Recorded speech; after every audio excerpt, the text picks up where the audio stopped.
from that.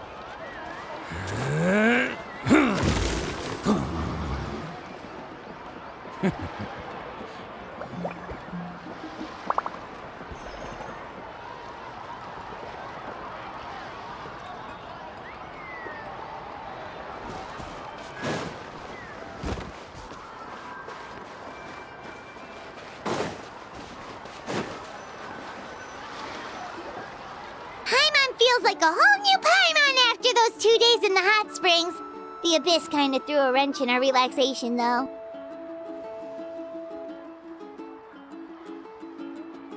Still, spending time here really has felt like a vacation. The Kaholosaurs are so nice and so fun to play with. Their bellies are super bouncy. Oh, and Atea's snacks were so delicious. She gave Paimon some for the road just this morning, actually. Yelling at some kids who got caught throwing stones in the hot springs, so not much has changed since we first met her. Hey, you guys. Sleep well last night? Yep, this area is so nice. Glad you like it. I was thinking of taking you guys out to do some sea fishing. Later tonight, we can eat whatever we catch. Fresh fish is absolutely delicious right off the grill. Hey, Moalani! Yeah? What do you need? The team sent out to fight in the Night Warden Wars has returned. And Kachina? Is she back as well? Kachina fell in battle. But don't worry, the team was victorious, so the rite of resurrection will be held in the stadium soon.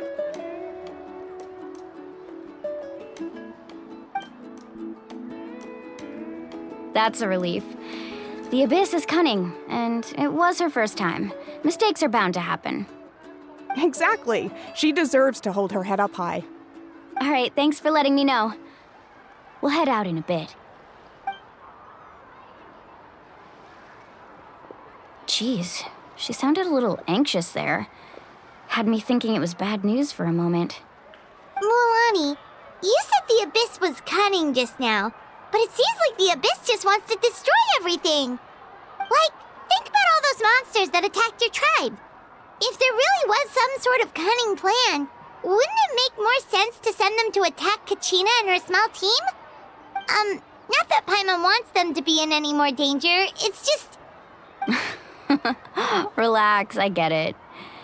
The Abyss is difficult to understand, that's for sure. At a glance, it certainly seems like the only goal is total destruction. The Abyss isn't a living entity after all, so what capacity for logic or planning could it possibly possess? But through our long history of fighting the Abyss, we've realized things aren't quite so simple. 500 years ago, the Abyss invaded Tevat. You know about that, right?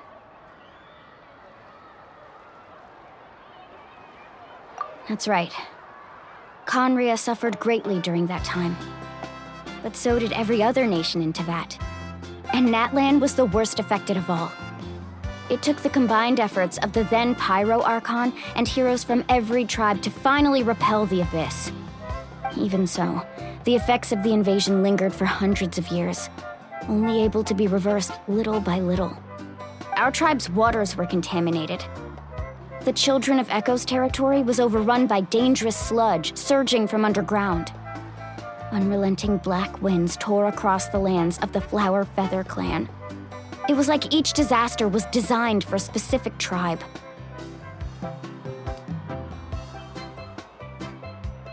Exactly. We once thought that the Abyss's desire for destruction was a sort of primal instinct, but its methods are, in truth, marked by intelligence. We now believe the Abyss has invaded the Night Kingdom, and has the capacity to read the memories of this land at any given moment. And that's how it became so dangerous and cunning, almost like it knows you inside and out. Yes, and that's why we've been unable to fully eradicate it, even after all this time.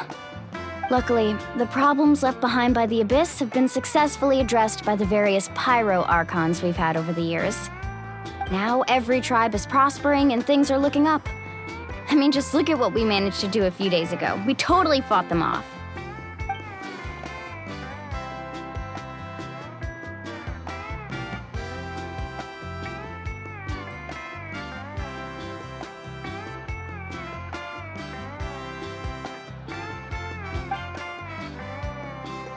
You must have had to sacrifice a lot to get to this point.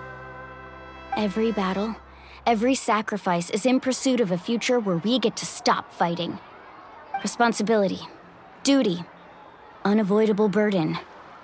Everyone in Natlan views the war differently. But I believe we will be rid of the Abyss one day. And the efforts of all who fought against them will become a story for the ages. To think that my name could survive in ballads passed down to future generations, it's kind of romantic. Everyone has something that drives them forward, you know? We have to. Not only for ourselves, but for our future. Anyway, let's head to the stadium. Our fishing trip can wait until Kachina's back with us. The sea's not going anywhere.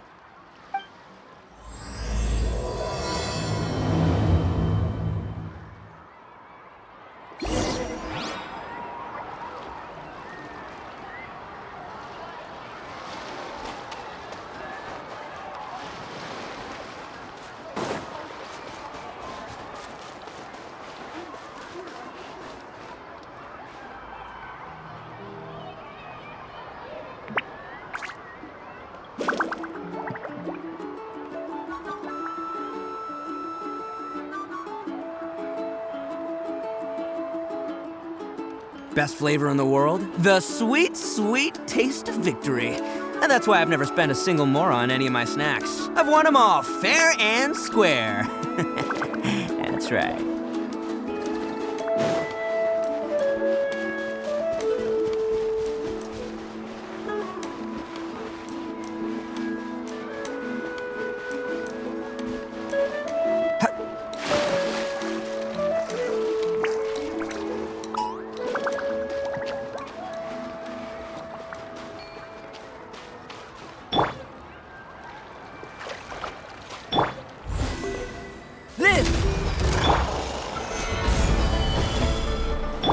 Charge! Rally! Let's roll! Yeah! Who wants some of this?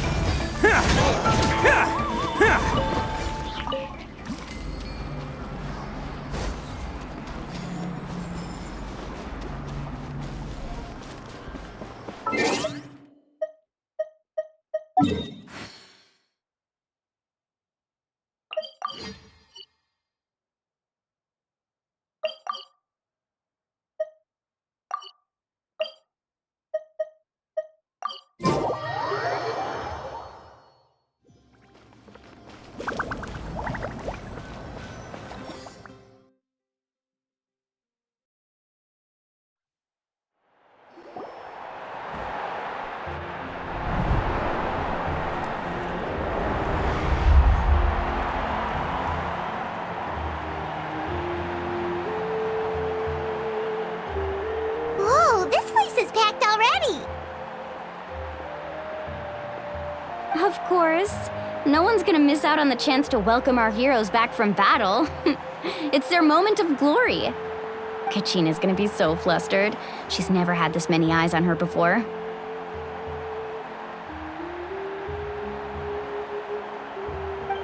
Yeah, she doesn't seem like the kind of person who likes being the center of attention. Looks like I'm just in time.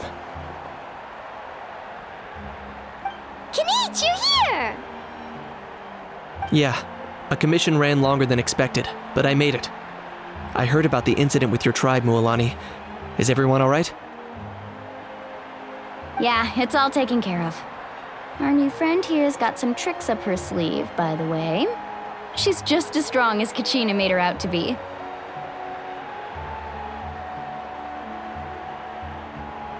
Hey, look! Is it about to start? That's right. Someone will come out and recite a eulogy, and then we'll sing the Ode of Resurrection together. Come on, let's find a spot with a good view. When the singing starts, just follow my lead and you'll be fine. Let's go somewhere higher up so Kachina can spot us.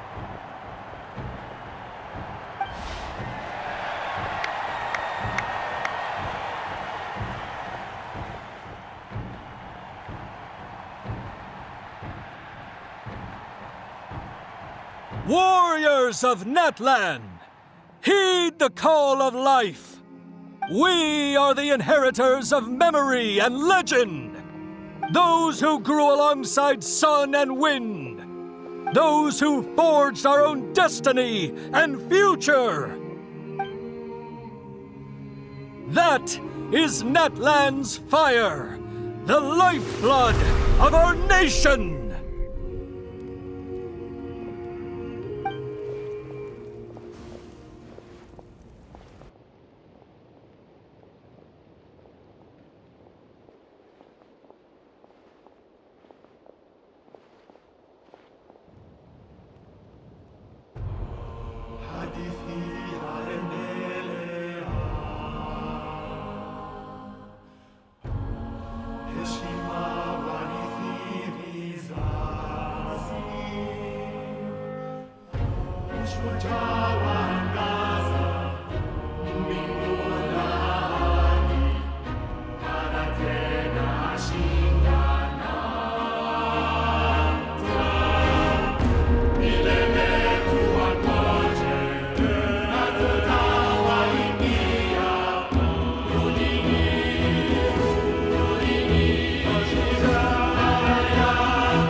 I could not find Kachina within the Night Kingdom, or locate her ancient name. What? What does that even mean? Usually, once the ode is complete, the Pyro Archon and resurrected person will emerge from the flames. But something went wrong. What's going on? This has never happened before. Well, I think it's pretty obvious. Clearly, the team sent to fight the Abyss didn't win after all. Think about it. The Ode rekindles all victors. We've witnessed it countless times. Since the Archon couldn't find Kachina in the Night Kingdom, that must mean there's more to this victory than meets the eye. Hey! You just haven't gotten over the fact that Kachina beat you in the pilgrimage! Pathetic. The both of you. Your wild guesses are misplaced. We completed our mission. Maybe you did, but who's to say whether that little girl even contributed at all? Maybe she got scared and ran off. Why would the YUB recognize someone like her, even if she was on the winning team? How dare you insult a hero of Natlan like that? Kachina sacrificed herself to repel the Abyss. She doesn't deserve to be subjected to your vile rumors when she's not even here to defend herself. Calm down, Mualani. There's no point in arguing with the likes of them. I can't just sit here and let them slander her like that. To insult a hero of Natlan, the person actually has to be a hero. You... Think about it, everyone. Who do you think is really at fault here? A girl who never should have even gone to war? Or the great Pyro Archon? Why would the rules of our nation suddenly stop working? That's true. If she wasn't revived, it must mean she failed to achieve victory. Maybe the YUB interpret victory in different ways? I mean, that girl didn't look all that strong to me.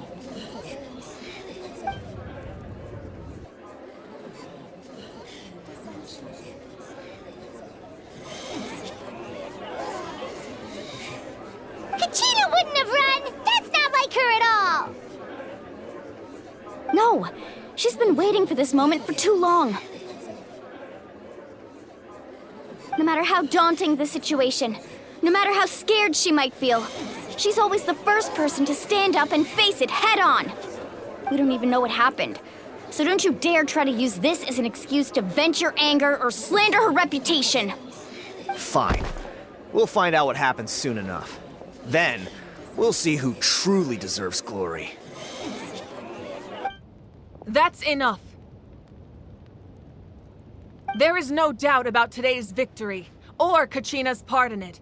She is a hero worthy of our admiration and celebration. However, The failure of today's ceremony is undeniable. Kachina has not been rekindled, and I offer you all my deepest apologies as I continue to investigate this matter. To prevent further casualties, I have decided to suspend the pilgrimage until this matter is resolved. What? No one is all-knowing. No one is infallible, not even myself. But doubt is a means by which we seek the truth, not a weapon we wield against others. I didn't mean it that way, Archon. If there are things you wish to clarify, then ask me directly. Doubt my answer if you wish. But now's your chance. You have concerns? State them. No, of course not. Even though I have said nothing to change your mind, then it would seem the truth never mattered to you at all. That guy doesn't even have the courage to answer the Pyro Archon's question. So much for all that glory talk earlier. I have a question, Archon. My friend Kachina. Do you have any idea where she is? It's extremely important to me. I know you said you were investigating the situation, but I'm sorry, that's not enough. I've already shared everything I know. If you want to learn the truth and rescue your friend sooner, you should join the investigation. So, what do you say? Of course I'll join. In that case, come see me in the speaker's chamber. We should join them. Oh, and if it's not too much trouble, could you drop by as well, Traveler? I'd like to have a chat. Rest assured, everyone, I'll keep the tribal chiefs informed on the progress of the investigation. Once again, I apologize for the outcome of this ceremony. If there are no further questions, let's part for now. Did she just ask us to come along? I believe she did. Let's go. I'd like to know what's going on myself.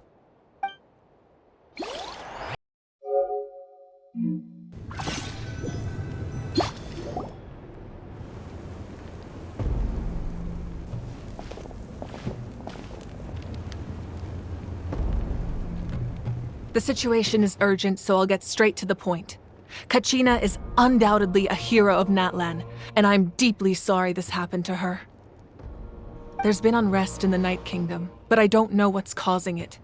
As a result, I've been unable to track down her location. Until we find and address the cause of the unrest, the Ode of Resurrection will continue to be ineffective. And that means Kachina won't be able to come back? That's correct. Not until the problem with the Night Kingdom is resolved. How long will that take? It's hard to say. Kachina always dreamed of fighting the Abyss, of doing her part to defend Natlan. She wasn't afraid of death because she knew, if it came down to it, the Pyro Archon would be there to bring her back to life. Whenever we sat down together, exhausted from training, she would always hum the Ode of Resurrection. She was supposed to come back to us. We were supposed to hug her and celebrate with her and share her joy. We supported her every step of the way, but what are we supposed to do now? Sit peacefully and wait for her return? Lose ourselves in grief over her death? Tell me, are we her friends? Or her murderers? That's not fair, Mualani. It's all right. I understand your rage and your grief. Kachina's life means a great deal to me, Mualani. Believe me, I want to bring her back as soon as possible. I would give you that peace of mind if I could. But please, hear what I have to say so I can at least give you a broader picture of the issue we are now facing. Considering the recent attack on your tribe, I believe the Abyss has found a new means of undermining the rules of our nation. You mean... The Sacred Flame. The foundation of our resistance against the Abyss. If we continue to hold the pilgrimage and send teams to fight the Abyss, there will likely be more casualties. But if we stop altogether, the sacred flame will only grow weaker. The Abyss will scale up their attacks, and the tragedy we saw with the people of the Springs will only be the first of many. If we compare the two choices, the former seems to be the lesser of two evils. Sorry, I know that may sound harsh, but I bear the name Malipo. Weighing the costs is my duty. The raw truth can be cruel, but we need to understand it if we want to approach this rationally. But what would you say, Mualani? This is personal for you, and unlike Kanich, I dare say it's not a simple case of weighing up which course of action is less painful, is it? No. I can't choose between them, and I don't want to. Saying that one is preferable over the other is disrespectful to the people who suffered. You're saying it doesn't matter whether I suspend the pilgrimage. The consequences will be equally painful. Yes. What happened to Kachina breaks my heart. But I couldn't bring myself to sacrifice other people for her sake. And that is the crux of the problem. It's not simply a matter of choosing the lesser of two evils. Either way, there will be people who suffer. And the end result will be the same. Belief in the pilgrimage will waver. Once doubt has crept in, the people will no longer unite in battle against the Abyss. And that is exactly what the Abyss wants. Their ultimate goal isn't to break the rules that make the Ode of Resurrection work. It's to destroy the people's faith in them. To prevent what happened to Kachina from happening to anyone else, we need to suspend the pilgrimage. So that is my current plan. And in the meantime, I've made efforts to strengthen each tribe's defenses. Then, we have to find another way of strengthening the sacred flame to keep the Abyss at bay. This won't be easy. I'll need time to figure out the best approach. I understand your anger, Mualani, but I hope that provided some clarity at least. Wow. Hyman thought things were gonna get heated for a second, but the Pyro Archon took the time to explain everything so patiently. I owe you an apology, Archon. I let myself get carried away earlier, and I'm sorry. You're right. We need to focus on finding solutions. We could always hold the pilgrimage without sending a team to fight in the Night Warden Wars. That way, we would still be able to fuel the sacred flame. I've considered that, but the two events have nearly always been linked. Without the chance to fight the Abyss, pilgrimage rankings lose their prestige, and competitor numbers will drop. With fewer participants, the amount of contending fire produced will decrease, and the vicious cycle will continue indefinitely. So, essentially, the Abyss is taking Kachina hostage. You've learned about the concept of ley lines during your travels, yes? The Night Kingdom is something similar. Staying there for a short period of time shouldn't have an effect on the person. But with the Abyss in the picture, it's a different story. Your sense of self will be devoured until eventually you become one with the sea of souls. Imagine pouring a cup of water into a rushing river. You can try to scoop up another cup, but there's no chance it will be the same water you had before. I won't sugarcoat it. That is the danger Kachina is currently facing. Just like you said, Archon. Both of these problems need to be addressed. You can focus all your efforts on dealing with the sacred flame. I will go search for Kachina. The Abyss poses the same threat to you as it does to her. It is very possible you will not return. Knowing that, do you still choose to go? Kachina's waiting for us to rescue her. That's all that matters. I failed to protect her during our campaign, but I can make it up to her now. I choose to go as well. Traveler? What do you think? Understood. Then I'll support you in any way I can. The Masters of the Night Wind have a technique that can extract an ancient name from the ley lines. If we can find Kachina's ancient name, I can use the link between them to pinpoint her position within the Night Kingdom. Then comes the hard part. You need to visit the Night Kingdom in person and rescue her. But isn't the Night Kingdom a land of souls? Can we even go there? Under normal circumstances, only the consciousness can enter. But there is a way to go there in person. However, know that the Night Kingdom will attempt to repel you, and the Abyss certainly won't leave you be. That's fine by me. Same here. Fighting the Abyss is nothing new for me. So, Paimon's the only one who's scared? Well, if she's going, Paimon's going too. Citlali of the Masters of the Nightwind once created an artifact that can be used to communicate with the Wyab. We call it the Spirit Speaker Stone. It was originally used as a ceremonial artifact wielded by the tribal chiefs. But that spiritual quality also means it can be used to search for an ancient name. That was the artifact I delivered to the Scions of the Canopy a few days ago. Didn't think I'd be hearing about it again so soon. Thank you so much for your help, everyone. Your thanks are unnecessary. I will offer you whatever aid I can, but your fellowship and courage are what will truly decide the success of this operation.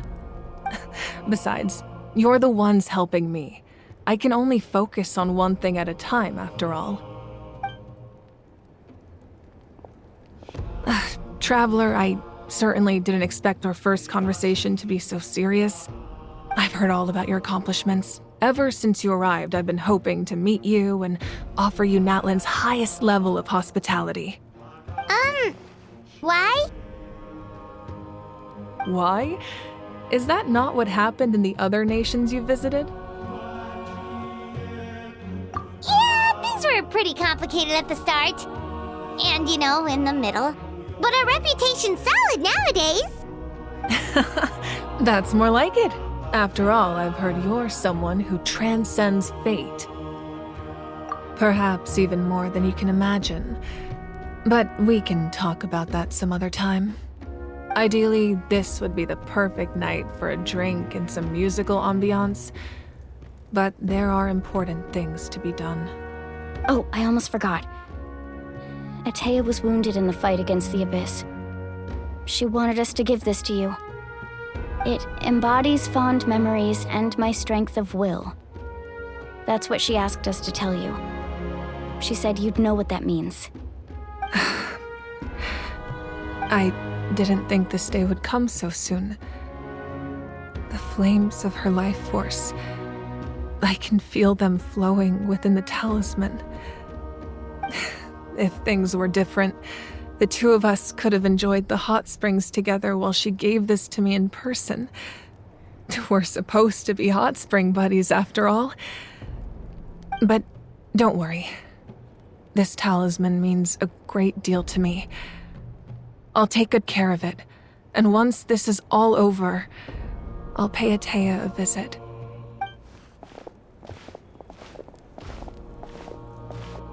You said you didn't want to jeopardize the production of Contending Fire, but that's not at all why you decided to suspend the pilgrimage, is it? You're right. Even now, the production of Contending Fire is far from sufficient. The gradual corrosion caused by the Abyss has resulted in a massive shortage of pyro energy, and we're currently at the breaking point. As things stand, the pilgrimage is a lost cause. Suspending it allows us to save our strength to defend the tribes.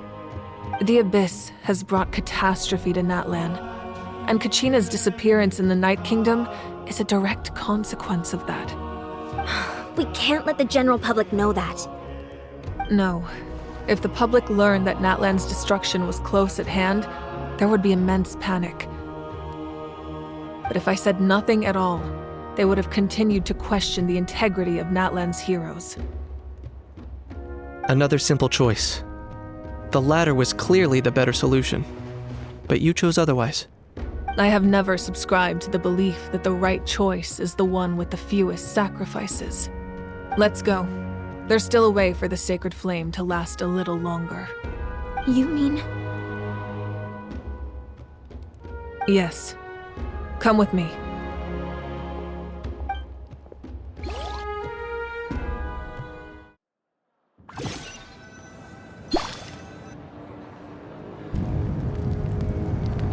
The sacred flame must never go out. Not only does it strike fear in the abyss, but it's also the pillar of Natlan's stability. So until our heroes are ready, I will sacrifice my power to keep it burning. But that can only last so long. I think we should focus on the remaining ancient name-bearers. Don't let desperation cloud your judgment. Those chosen by the Wyab have already embarked on their destined path. It is for them to decide how that journey ends, not us. All we can do is support them. Even so, for you to make this sacrifice, it's not right. If not me, then who? No other is capable of sustaining the sacred flame. I possess great strength, but I'm not above my people. This is part of my duty.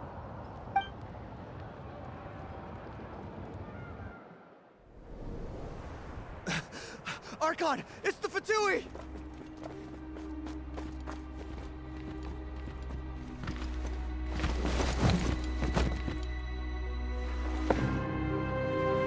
The Archon of Natlan. A force to be reckoned with. The secret of the ley lines is no secret to me. Long have they been destined for ruin. And since the oath made 5 centuries ago remains unfulfilled, what use is the Gnosis in your hands? I don't know what you mean. But it sounds like this is about more than the Tsaritsa. In times of crisis, someone must pick up the mantle of salvation. Your plan has reached an impasse, and now it falls to me to create new rules for Natlan. But before the dawn of a new age, the old must be destroyed.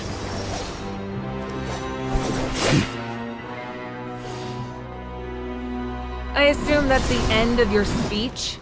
Good. People like us. Let our blades do the talking!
of the Night Wind.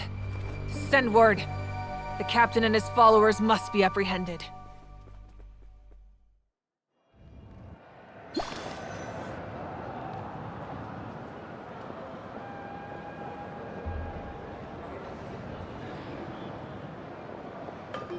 Are you alright, Archon? He was a formidable opponent. Exactly what I would expect from the first of the Fatui Harbingers.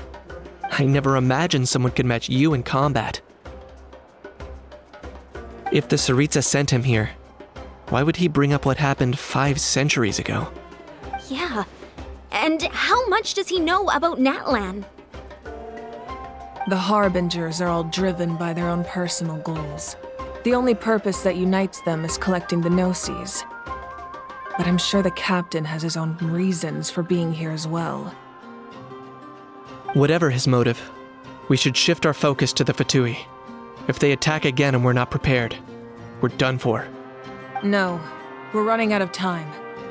The wound I inflicted should hold him back and weaken him for the time being. Besides, I'm sure you noticed, the power that came to his rescue just now came from the Masters of the Night Wind. In other words, there are traitors among us. Not necessarily. This could prove to be a very valuable turn of events. When we exchanged final blows, I sensed an unusual presence within him. I'll need to investigate further. Kenichi, go to the Masters of the Night Wind and look into who could have aided the captain. Speak to Citlali. She should know. Of course. I'll head out right now. Do you still intend to... Yes, but fear not.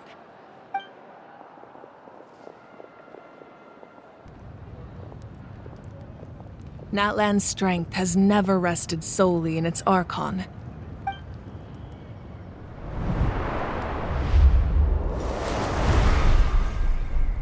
Together we foresaw the only path that leads to our nation's future. We must trust in that vision now.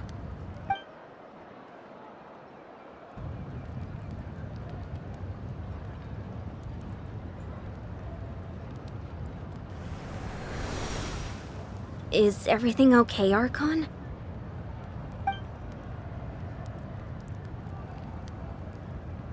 Completely fine. Just lamenting the fact that I never got a picture when I could still turn my hair into flames. Too late now. I just hope the others have a safe journey.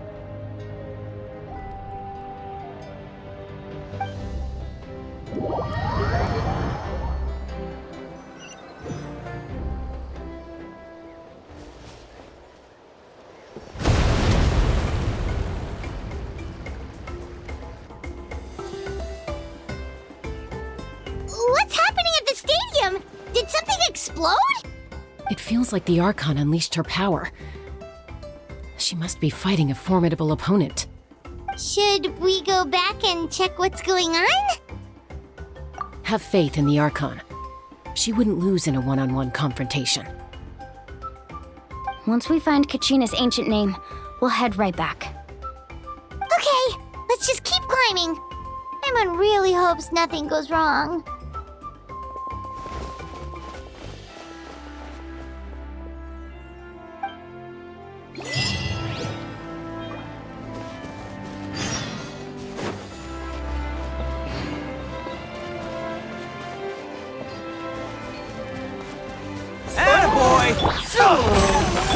Coming to be! I will have order.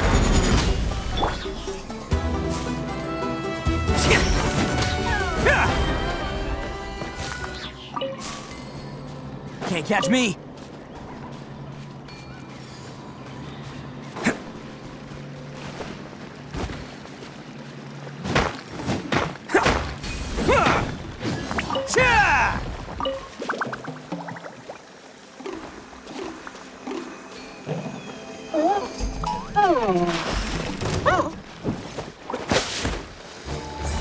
Bam! Rise! Advance! Press the advantage! Feel this ancient power! Let's roll!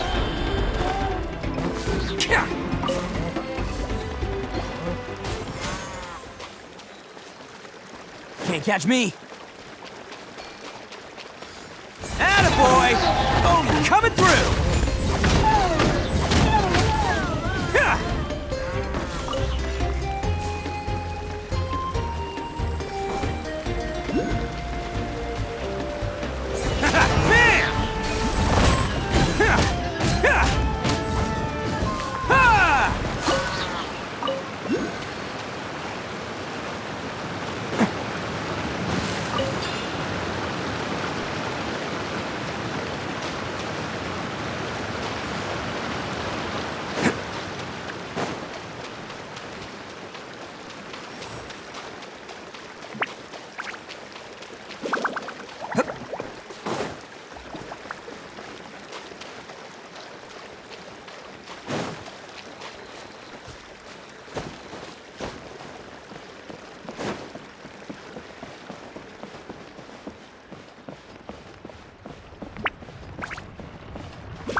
What can you tell us about the Scions of the Canopy?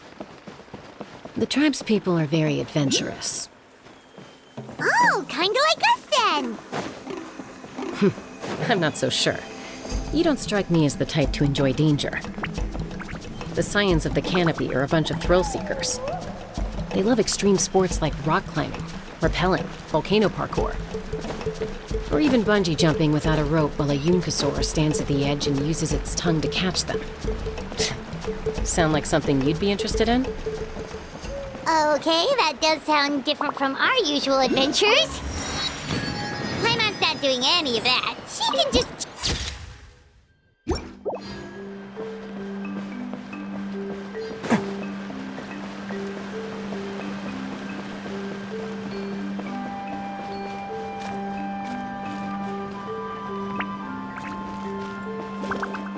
That's Wyna, the tribal chief.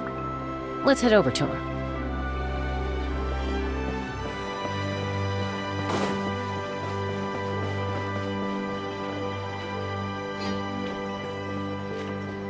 Chaska. Nice to see you again, Wyna. I'm afraid we don't have time for pleasantries, so I'll get right to it. We're here for the Spirit Speaker Stone. Whoa, hold on a second. At least tell me why you need it first. My friend Kachina is trapped within the Night Kingdom. We need the stone to find her ancient name and rescue her. Rescue her? From the Night Kingdom? That's right. I'm sorry, but someone needs to tell you what you don't want to hear. Going there, a mature warrior would never make such a foolish decision.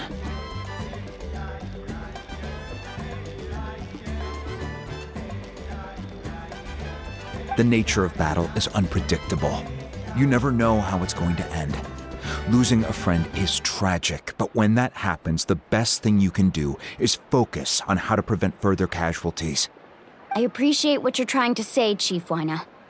But if the price of maturity is abandoning a friend in need, I'll choose foolishness any day. If Kachina's still holding on, then so will I. I thought you might say that. Is something wrong, Wyna? This doesn't seem like you. Life isn't complete without taking risks. That's always been your mantra. It's nothing. The Night Kingdom is a dangerous place. Can't blame me for checking if you were up to the task. If you're that determined, far be it from me to stop you. Here's the stone.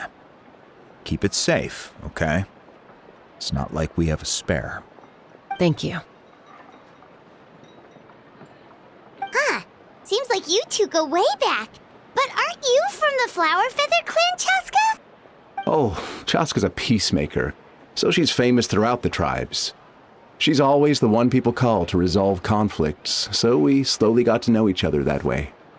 Her younger sister Quichi's always hanging around our tribe, too. She's helped us out a lot in the past. Oh, you have a younger sister? Yes, I'll introduce you to her sometime. But let's get back to business. Wyna, how do we use the stone? As you probably know, your intended destination is completely different from the real world. The Night Kingdom is like a river flowing with concepts, and the ancient name you seek is like a tiny fish swimming downstream. In that sense, the stone is like a fishing boat drifting down the river, but the boat alone isn't enough. You need a fisherman experienced enough to steer it in the right direction.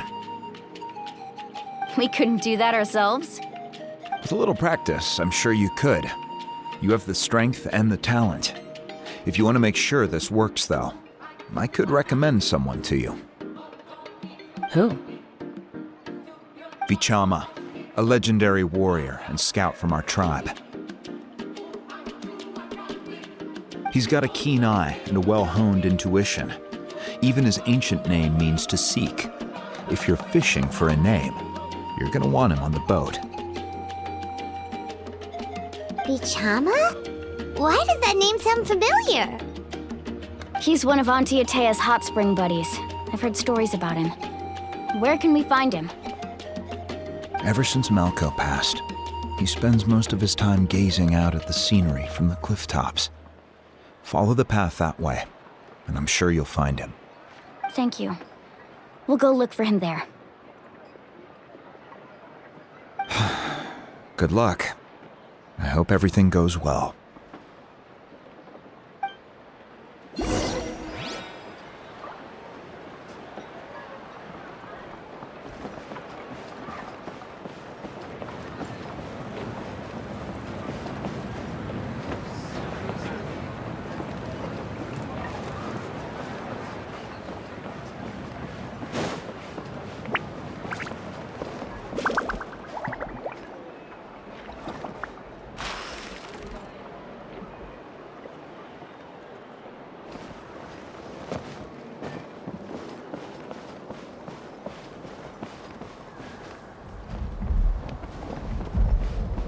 Can't catch me!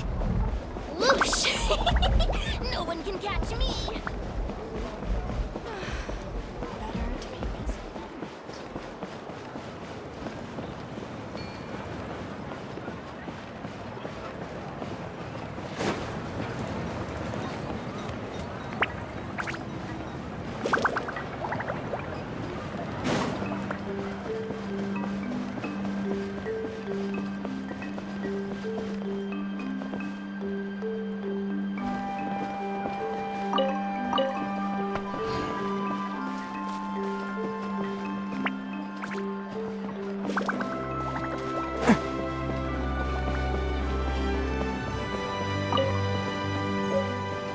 Watch your footing. And the sky, too, while we're at it.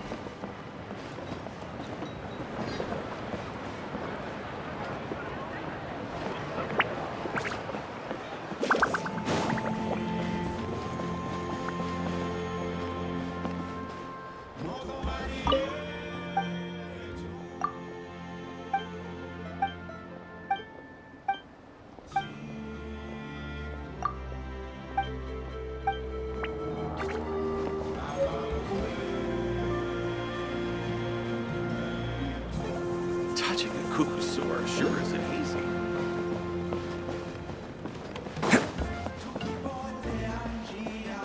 Whoa, watch your footing. The sky, too.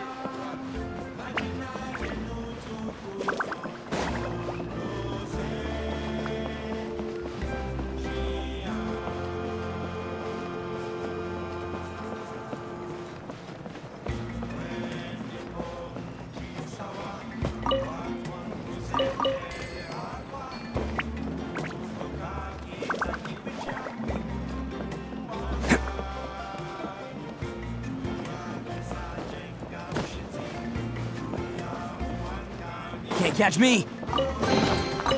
Alright, new toys for the boys!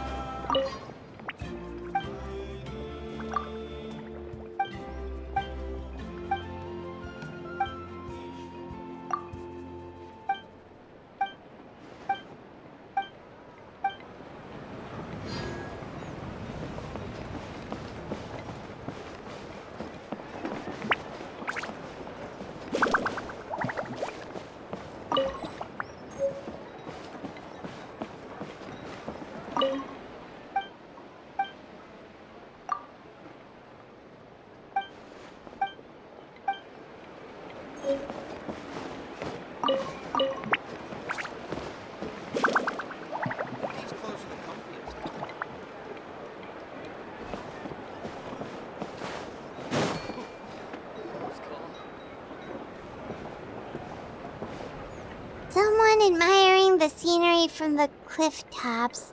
Ah! That must be him! Hello there, are you Vichama? That's me. Did you need something?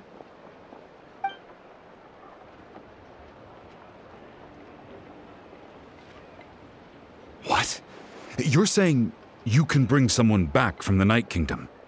How is that even possible? No, if you really think about it, anything's possible in that kind of place. But that would mean... Are you okay? You don't look so good. Everything's fine. I'll help you, but I do have a small request. After I help you find Kachina's ancient name, I want to use the stone to look for my friends as well. Your friend? Oh, why not mention someone named Malco? Is that who you're talking about? Yes, but I'd rather not get into it if it's all the same to you. That's not a problem. We agree to your request. Yeah. Since you're helping us find Kachina's ancient name, it's only right that we return the favor. Then we're agreed. Can I have a look at the stone?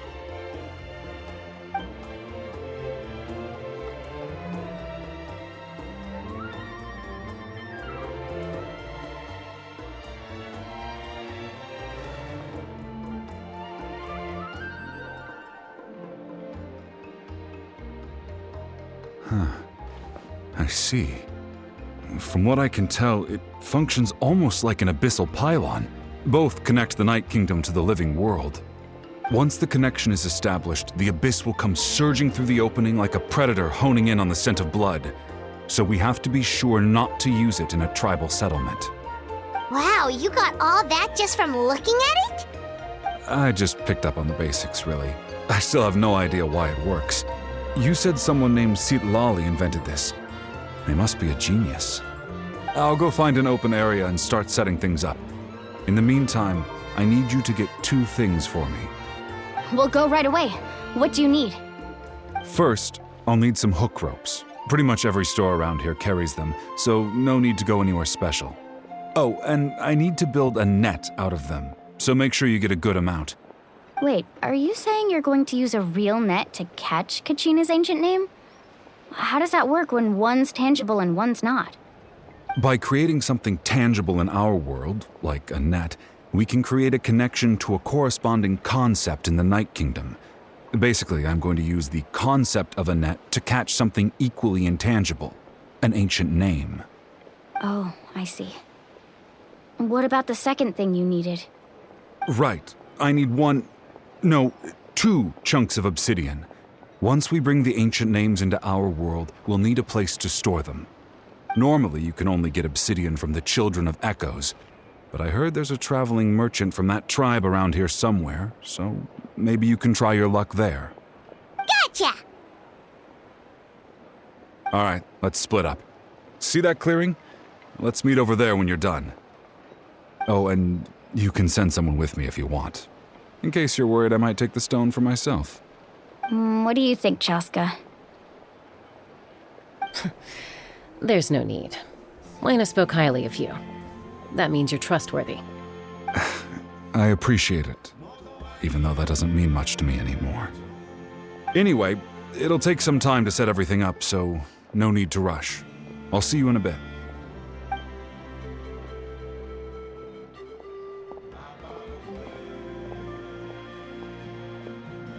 What an odd guy. He seems so defeated, but also really invested in the stone at the same time. I don't have any more insight than you, Paimon. Let's just focus on the preparations for now. Hang on, Kachina. We're coming for you.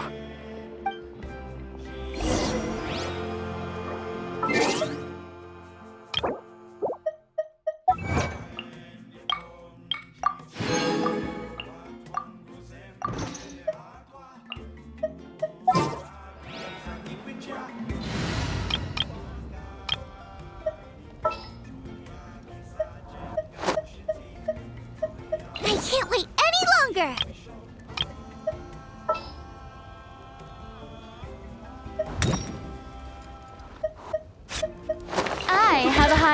for this journey.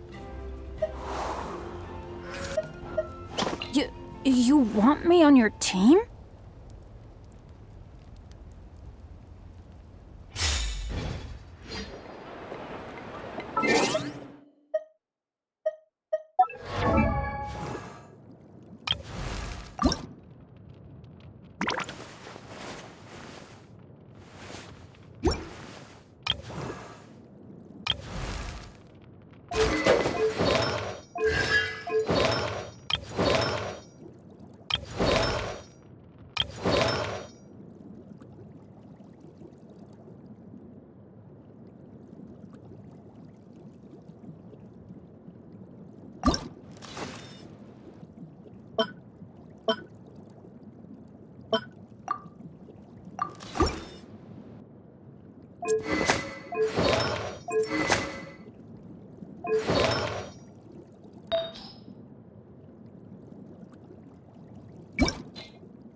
You know, there are better ways to seek out our enemies than, well, standing here. Whoa, watch your footing.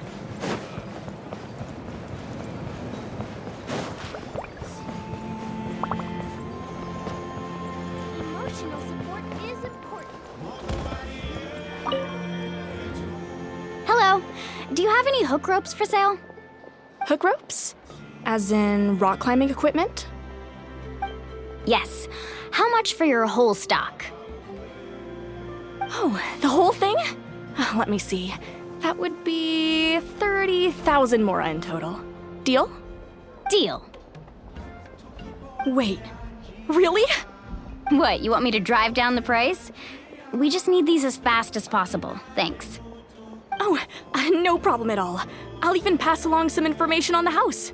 These ropes are usually used by rock climbing enthusiasts. If you want to learn, Roka's the person you want to ask. All right, that's everything. Here you go. Now we need the obsidian. Let's go talk to the traveling merchant Bichama mentioned.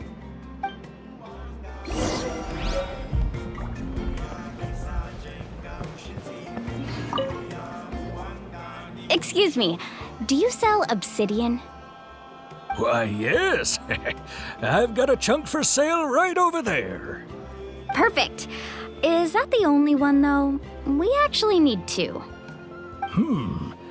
That might be tough. Tell you what, I'll take a look through these boxes over here and we'll see what we can find. Thank you so much. We'll wait here.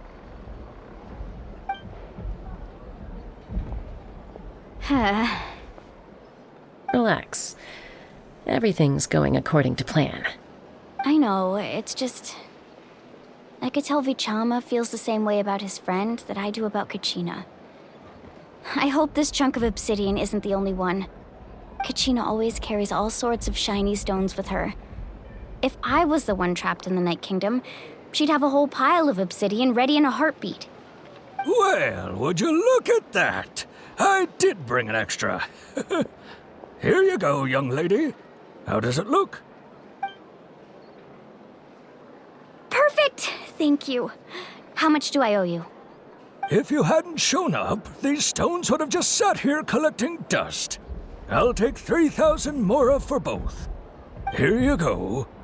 By the way, I heard you mention Vichama just now. You running an errand for him, then? How's he doing? Malco's been gone for 5 years now. It's about time he started to move forward. Do you know what happened between them? I heard about it in passing while I was out drinking one night, but I don't know all the details. Vichama and Malco grew up together, and even made a name for themselves together. Malco was an amazing fighter, capable of knocking out multiple opponents in a single hit, while Vichama excelled at scouting and analyzing the battlefield. The two made an excellent team, and managed to beat back the Abyss several times. 5 years ago, they both emerged triumphant in the pilgrimage, and were placed on the same team to fight the Abyss. But on the eve of battle, the Abyss launched an attack on their tribe, and Vichama suffered an injury to his leg while attempting to rescue someone. Then what happened? The team agreed that he couldn't fight the Abyss in his condition. Vichama didn't argue. He knew going to the front lines with an injured leg would make him a burden in battle. So they raised the issue with the Pyro Archon, and she agreed to let him stay behind. It's just... Malco and the others ended up facing hordes of abyssal monsters in numbers that far exceeded anyone's expectations. The team made an error in judgment, and they fell to the onslaught. Vichama went into a deep depression after that. He blames himself for everything. Oh, you're not wrong. But it's possible he chooses to blame himself. Not because he did something wrong, but because he wasn't able to do anything at all. I've tried convincing him to move forward, to stop dwelling on the past. But the shadow of Malco's death hangs over him still. The Abyss has caused so much suffering, and some wounds never heal.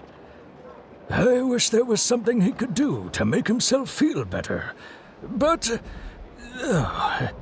anyway, that's the gist of it. Maybe you could help him talk things through sometime. I would really appreciate it.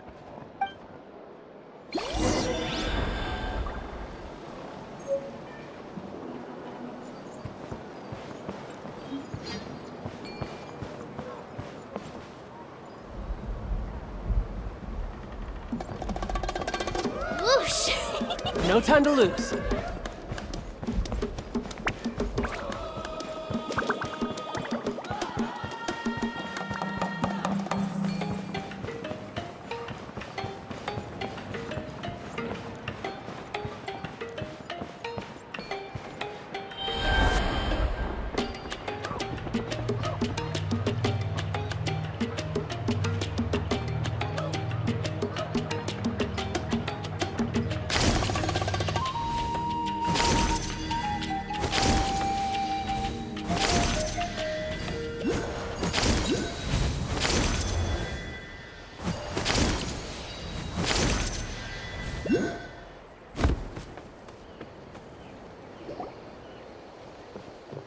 Did you get everything? Yep, it's all here. When do we start? I've made all the necessary adjustments, so we're good to go. As agreed, I'll help you find Kachina's ancient name, and then you return the favor. Go ahead.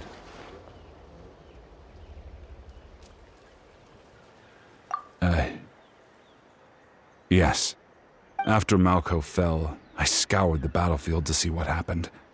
It turned out he wasn't bested by some impossibly powerful foe. He was dragged to his grave by the sheer number of enemies. If I had been there, I would have been able to sense the danger. I could have warned them not to advance. I've always blamed myself for what happened. But when you told me about Kachina, I realized there's a chance Malko might also be alive, fighting for survival in the Night Kingdom. But that happened several years ago, right? The Pyro Archon said all life within the Night Kingdom eventually becomes one with the Sea of Souls. There might not be much hope, but I still have to try. Malko and I promised each other, even if we never managed to root out the Abyss for good, we would fight together until the end. All right, let's get to it. I'll start searching for the conceptualized version of Kachina's ancient name. If you see any fragments scattered around the area, please collect them.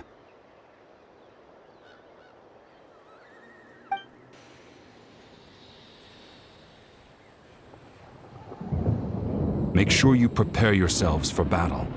As I said, the stone will link the mortal realm to the Night Kingdom. The Abyss will likely emerge in response.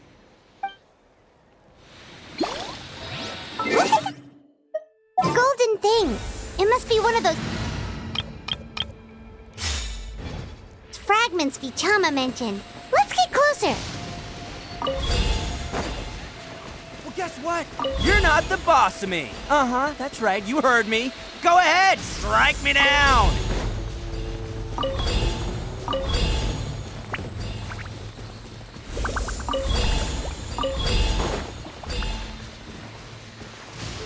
Whoa, monsters incoming! Watch out, everyone! Come on! Gather! Witness my great undertaking! Attaboy! Who wants some of this?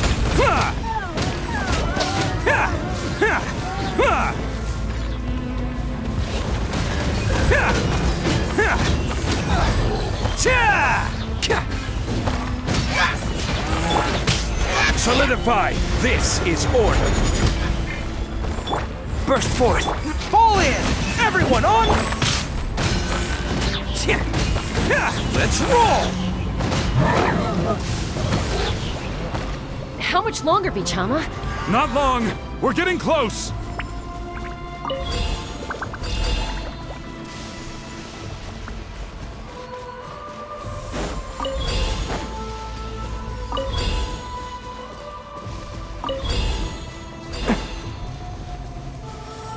Can't catch me!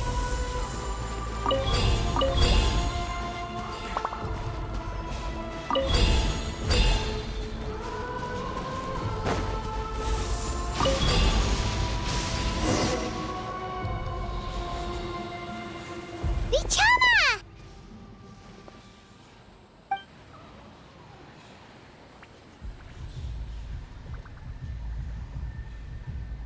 Quick! Take it!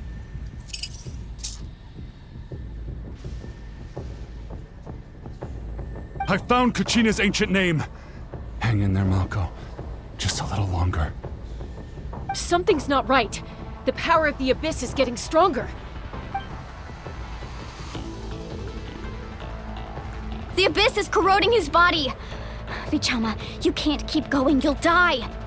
I should have died 5 years ago. I just need a little more time. Please, I'm almost there. Thank you.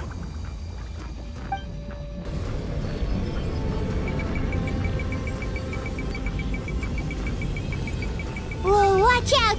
The power of the Abyss is strong.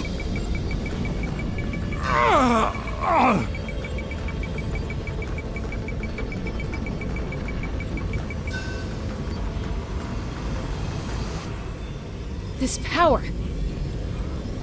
Hanging in there? Malco. No! Why can't I find him? Why? We can't wait any longer. Pull him away from the stone, Mualani. I already tried, but the power of the Abyss has him in a chokehold.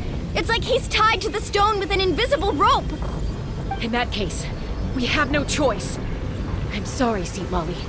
Get back! Chaska, wait!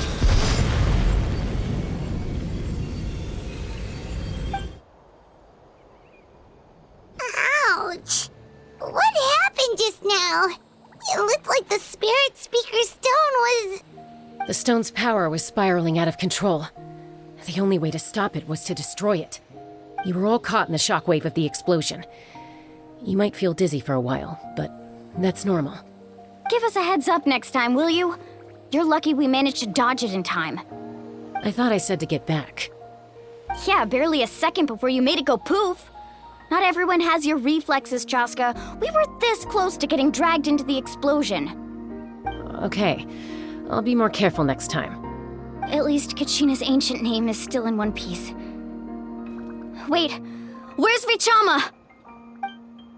Vichama! Vichama!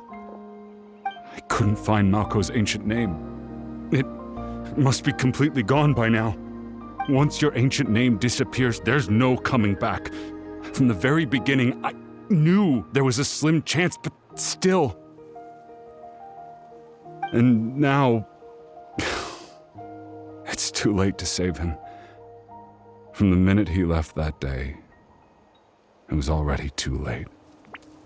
Vichama. I'm sure he's heard enough condolences over the years. Let's just give him some space. Huh? What's that in your hands, Vichama? It looks like something's glowing. Huh? This is...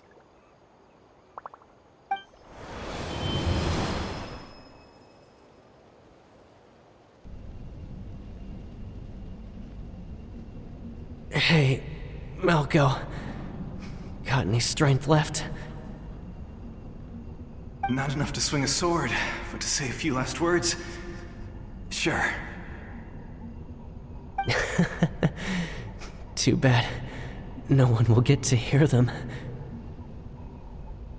I never thought I'd actually die on this mission. Not that I'm afraid to die. It's just... hard. Thinking about my mom's face when she hears the news. Guess I have something to be thankful for then. My parents died a long time ago. They won't have to mourn me.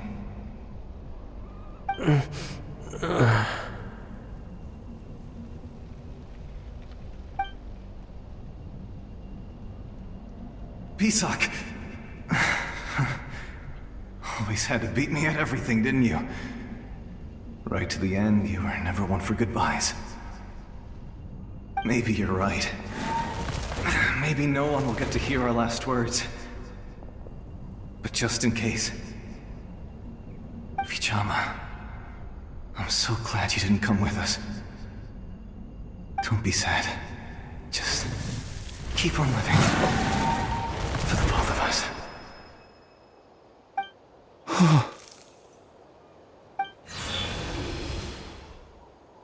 Was that a memory? Seems like we were able to salvage something after all.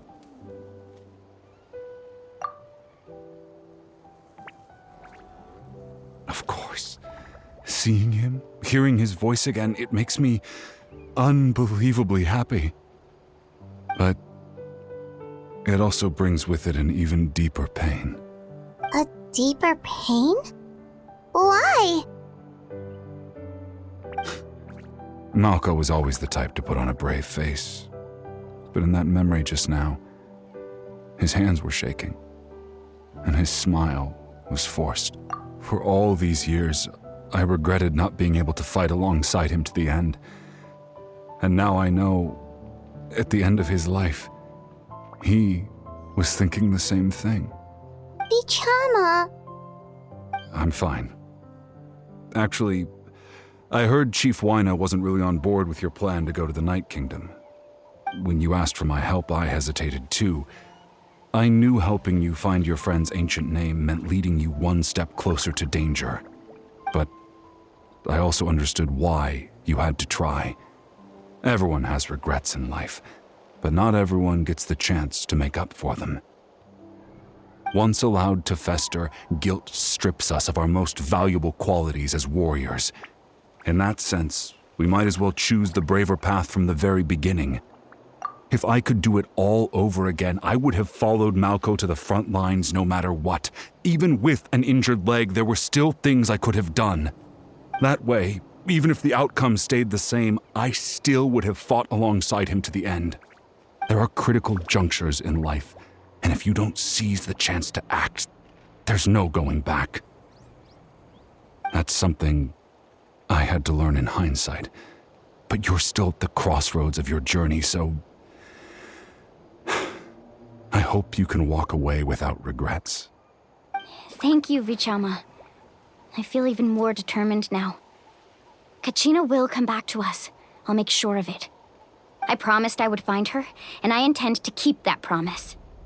That's good to hear. Strange. My body, it's... Once abyssal corrosion enters the body, a portion will fuse itself to your internal organs. Even though the Traveler possesses powers of purification, the corrosion can never be fully eradicated. Thanks to her, though, you are only briefly exposed. Slowing your breathing and controlling your emotions should help you keep the symptoms in check.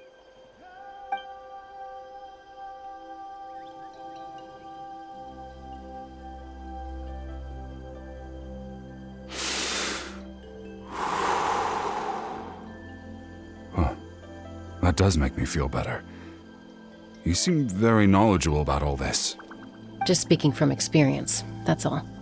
Anyway, we've recovered Kachina's ancient name, so we're off to a great start. Let's get Vichama back to his tribe and tell Wyna the good news. Oh, and apologize for destroying the Spirit Speaker Stone. We had no choice, though, so he'll probably understand. Right?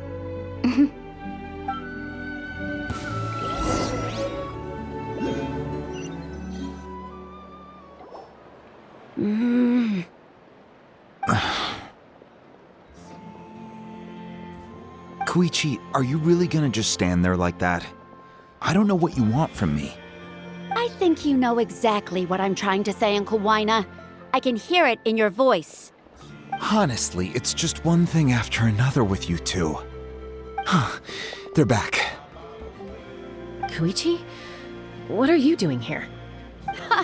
Don't play dumb with your own sister.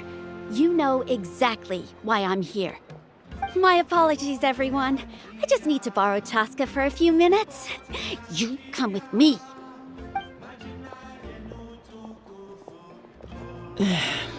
I'll be just a moment. Who is that? Koichi, Chaska's younger sister. Although the two aren't actually related by blood, it's kind of a long story.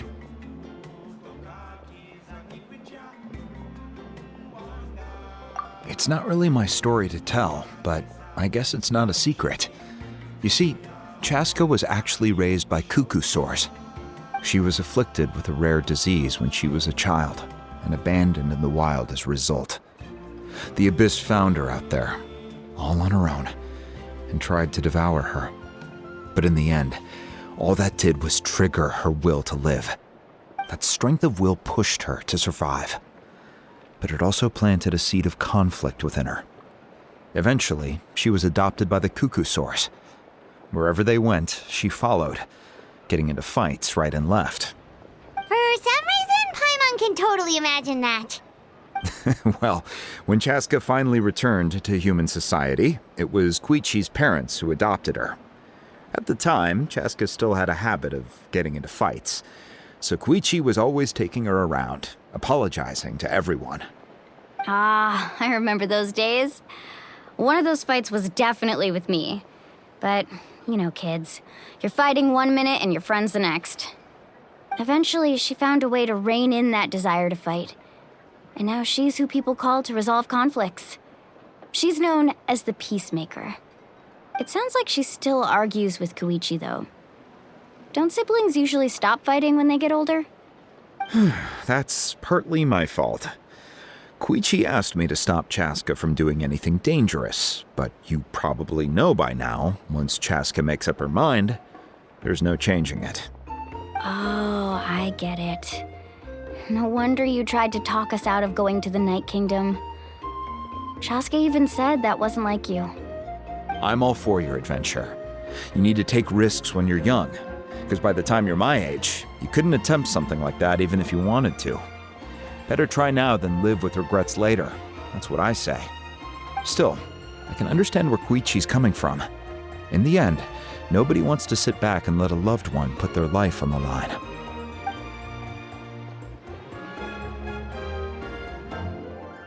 All right, it's just the two of us now. You have 1 minute to explain yourself.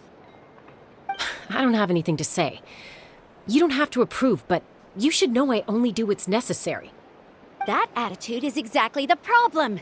It's like you don't care. You try to sneak off to the Night Kingdom behind my back and then play it down as if it's just a trip abroad. Well, technically I am going abroad, right? Again with the excuses! We agreed, didn't we? There are 4 levels of danger. If it's not something urgent, you can only engage in level 2 danger and below. You can only go up to level 3 if a situation is so dire there's absolutely no alternative. But a trip to the Night Kingdom? If that's not a level 4, I don't know what is. And you were just going to sneak into the place without saying anything. What do you mean, sneak into the place? I always planned on walking in there with my head held high. You bought off Uncle Wina, didn't you? He promised me he'd stop you from doing anything dangerous. Oh, it's like he didn't even try. You feel like he went back on his word. What if I told you my mind was made up, and there was nothing he could have done? Not even by force. Oh, I knew it! So he did try to say something, but you didn't listen. This is important. If you were in my shoes, you'd make the same decision. You don't know that? I'm a doctor, and I handle logistics. If you're going to waltz into a dangerous situation where you could lose control at any moment, it's my duty to say something. All right, whatever. Anything else? What do you mean, anything else? Why don't you reflect on what you've done and promise me you'll stay put? Time out. Is this one of our normal arguments or a serious one? Chaska, does it sound like I'm joking? Then, you need to know something. What happened to Kachina was partially my fault. I can't leave her there to die. That's not who I am. But the person you become when you lose control, that's also not who you are. That's a different issue. You said it yourself. A person is only as good as their morals. If I want to live in Natlan, I need to display qualities that make me worthy of this nation. I've also told you that managing your condition is equally important. Sometimes you have to make sacrifices. All right, let's stop this here. If we keep going, I might actually have to get serious. And I think Wina prefers his roof attached to his house. Is that a threat? That sounds like a threat to me. Koichi! Younger sisters are supposed to listen to their elders. So, you're really going to go, no matter what I say? I'm supposed to be your sister. Then support me. I'll be back. All you have to do is wait. Chaska. So, that's it. Why'd you have to turn out to be so darn annoying?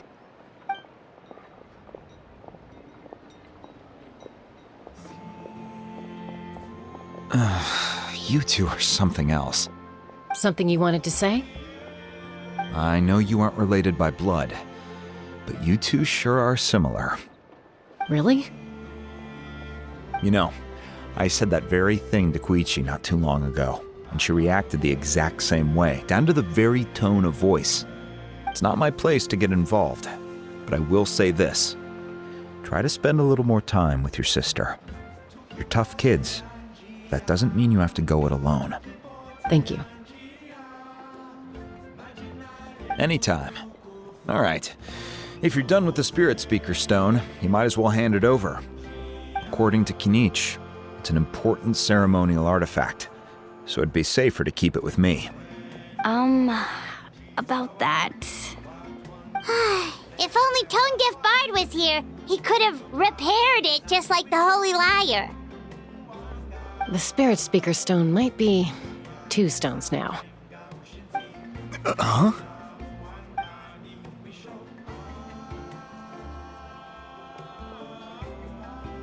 I see.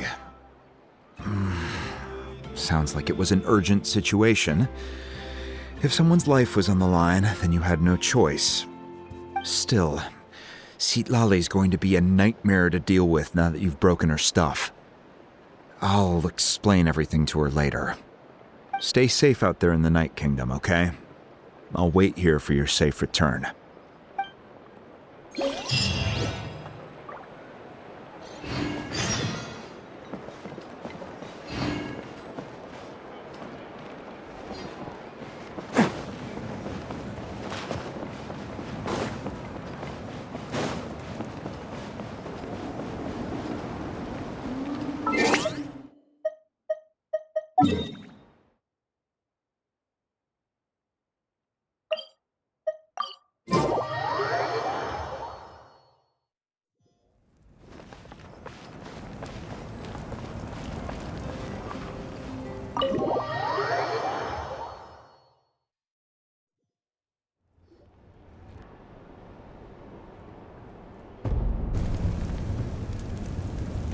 We're back! We found Kachina's ancient name, too! Well, it's fairly complicated. Let me give you the condensed version. The Fatui again? We can't go anywhere without them causing trouble. But what if the Fatui finds out you've lost your power? Won't they try to take advantage of the situation? That's why it has to be our little secret. No one else can know, or we're asking for trouble. Look, I wish I could offer you some sort of consolation, but I won't lie to you. With multiple factions closing in, there's nothing comforting about the situation we're facing. Still, all you need to do is focus on your goal. You can leave the complicated matters to me. I can also step in on the Pyro Archon's behalf. There's a limit to what I can accomplish, but I'll help you however I can. There's no need to be so modest, Yan-san. Your incredible strength has long been a well-known fact. You're the pride of your tribe. Archon, I'm sorry about before. You have so much on your plate, so much that you have to worry about. But all I could do was focus on my own feelings. You have nothing to be sorry about. We all get overwhelmed by our emotions, myself included.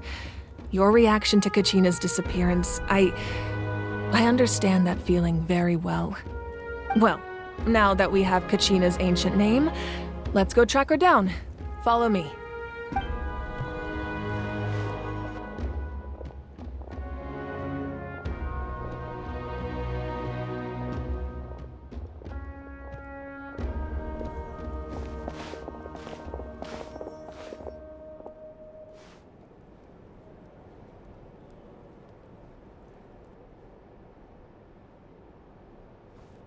is this place? Hey, isn't that Atea's talisman?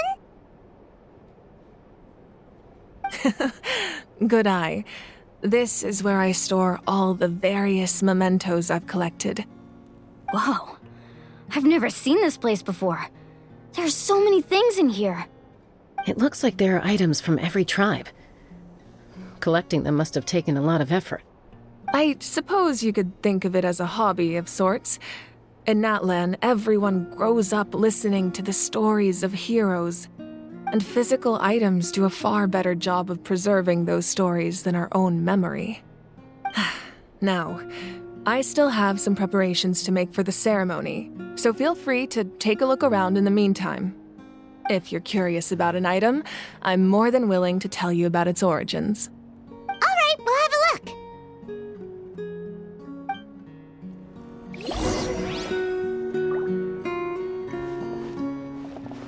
This flower looks like it's thriving. You must be good at taking care of plants, Archon.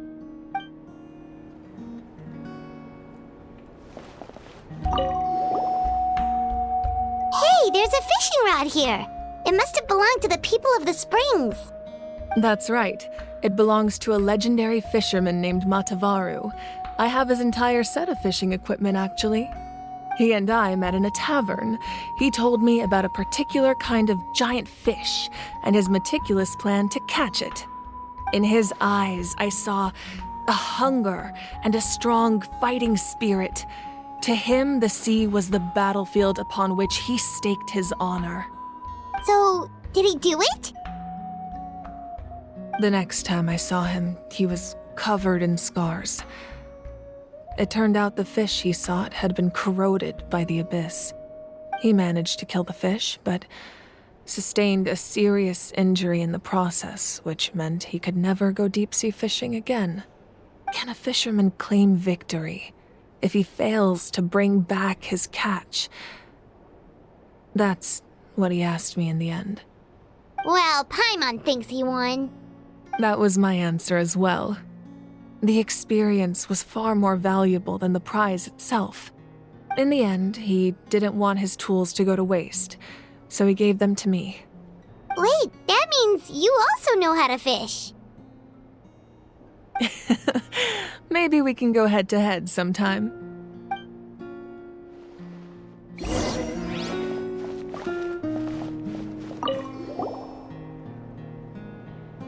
There are so many jars and potions around here. Do they have anything to do with alchemy? No, those belong to the Masters of the Nightwind. They're ceremonial tools used to amplify the ability to communicate with the Night Kingdom and the Wayab. Yamaya is an expert in this field, and she taught me a lot. Even though she appears stoic and serious, she actually has a keen sense of humor. The tools you see here are quite traditional. Her students found them outdated, so she passed them on to me. The contents of the jars aren't all that special. Oh, except the big jar in the middle. That's what she really wanted to give me. Ooh, must be something really cool. What's inside? Grape juice. Huh? It's quite tasty, although probably expired by now.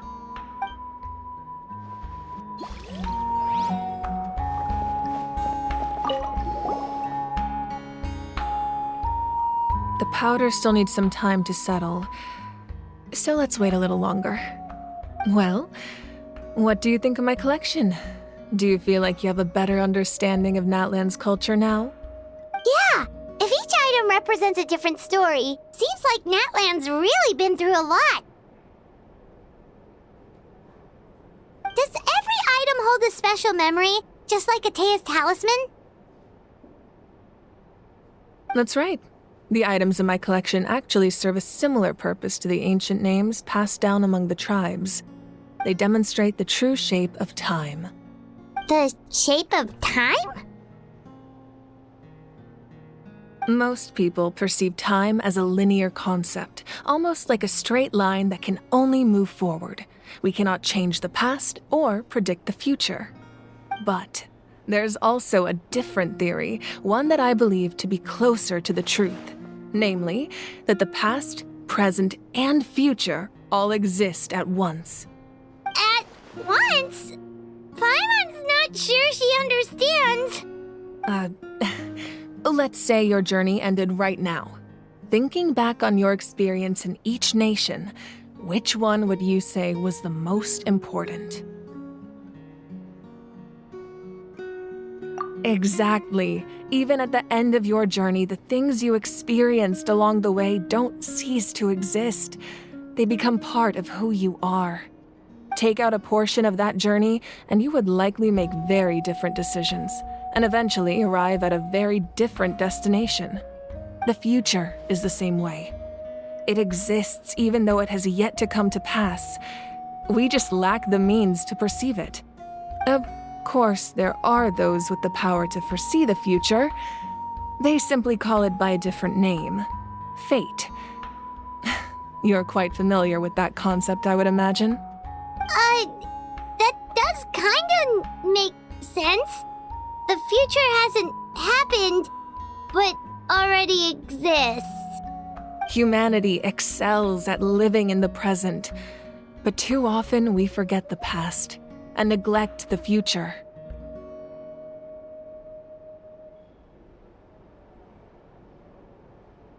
While the pilgrimage and the Night Warden Wars lead us to a better future. Only by uniting the people of Natlan across countless eras can we fight back against an enemy as formidable as the Abyss. To come up with such a set of rules, the first Pyro Archon must have possessed a level of insight I can only imagine. That's correct. At first, he was a mortal man with no special power. After he ascended to the Divine Throne, he used it to borrow power from the heavens and establish the rules of Natlan, namely a framework through which ordinary people can ascend to Archonhood. By holding the pilgrimage, we're able to determine the strongest among us, and when that person ascends to the Divine Throne, their inner flame will awaken. In addition, the sacred flame will grant them significant knowledge and memory of this land. After all, that's how I came to know everything I just told you. So, it all comes down to the power of the Divine Throne and the rules. Wait, is that a family portrait? Yes, that's my mother, father, younger sister, and the little saurians we raised. I turned a piece of my dad's leather armor into a canvas and commissioned a famous artist to paint our likeness. Your sister is so cute! It looks like the two of you are really close. Paimon was having a hard time thinking of an Archon as an ordinary person, but seeing this portrait, it kind of makes sense now. It really doesn't look like there was anything special about you before. Oh, wait, is Paimon allowed to say that? A little late for that question, don't you think? Sorry! Paimon's so sorry! Paimon's mouth works faster than her brain sometimes! It's all right. I'd never get upset over something like that. No matter what others may say, my past is a precious part of my identity. I'm forever proud of the life I used to lead. Becoming the Archon doesn't mean you sever ties with your family. The position just comes with a lot of responsibilities, so it impacts how often you get to see them. My father made the most delicious stew, so my sister would often bring me a large pot of his cooking, and he would sit on a blanket and eat it together. One time, we didn't close the door securely, and the saurians we were raising ran into the room and knocked over the entire pot. My sister immediately burst into tears. The two troublemakers were going for the meat, but when they saw my sister's distress, they froze on the spot. I still remember the way they laid there, sulking like a pair of children, even after making such a mess. It was frustrating, but in the end, all I could do was comfort my sister and move on. Wow. Isn't that what being a family is all about? I think about that story a lot, actually. As the Archon, I made a vow to defend this nation, and experiences like that, they remind me exactly what I'm trying to protect. Well, what happened after that? This portrait looks pretty old. Your sister must be all grown up by now, right? I believe she ended up working as an architect and artist. She built many houses and crafted many beautiful works of art. Anyway, that's enough about me. Now that the powder is settled, we can begin. Ian-san, Mulani, Chaska, over here, please. Place the ancient name up there, and then we'll begin.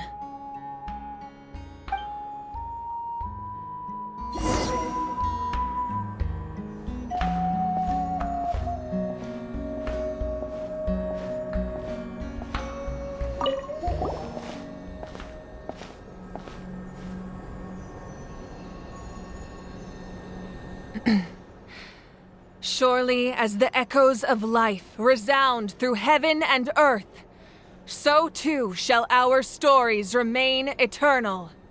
Ancient name, take us to your fated bearer. Allow her to answer our call.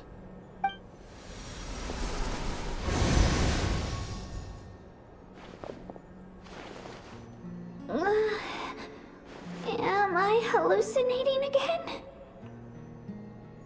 Kachina, are you okay? Huh? I'm not seeing things, am I?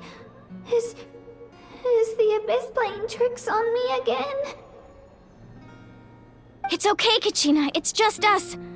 We're trying to find a way to bring you back. Everyone, you have to listen to me.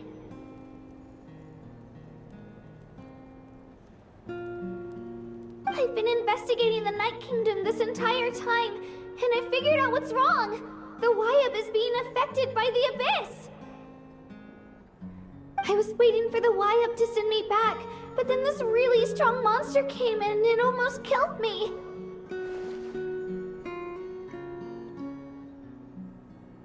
The Wyab saved me, even though its power is weakening, so I've been hiding from the monsters while trying to find a way to help.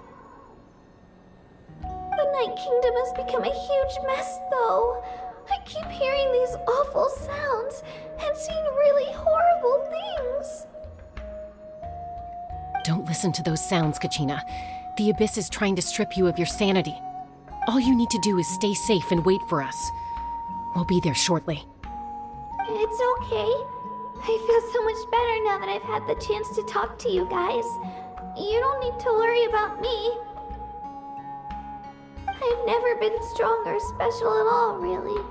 So I don't blame anyone for forgetting about me or leaving me behind. Just knowing you care is more than enough. I'll find a way back. You don't have to put yourselves in danger to come rescue me. You're always like this, Kachina. Now's not the time to act tough. We're coming for you, and that's final. I don't know what lies the Abyss has been feeding you, but I'll tell you something right now. Nobody here sees you as a burden. You're a victor of the Night Warden Wars, a hero of Natlan. All you need to do is wait for us to rescue you, and you'll get all the applause and recognition you deserve.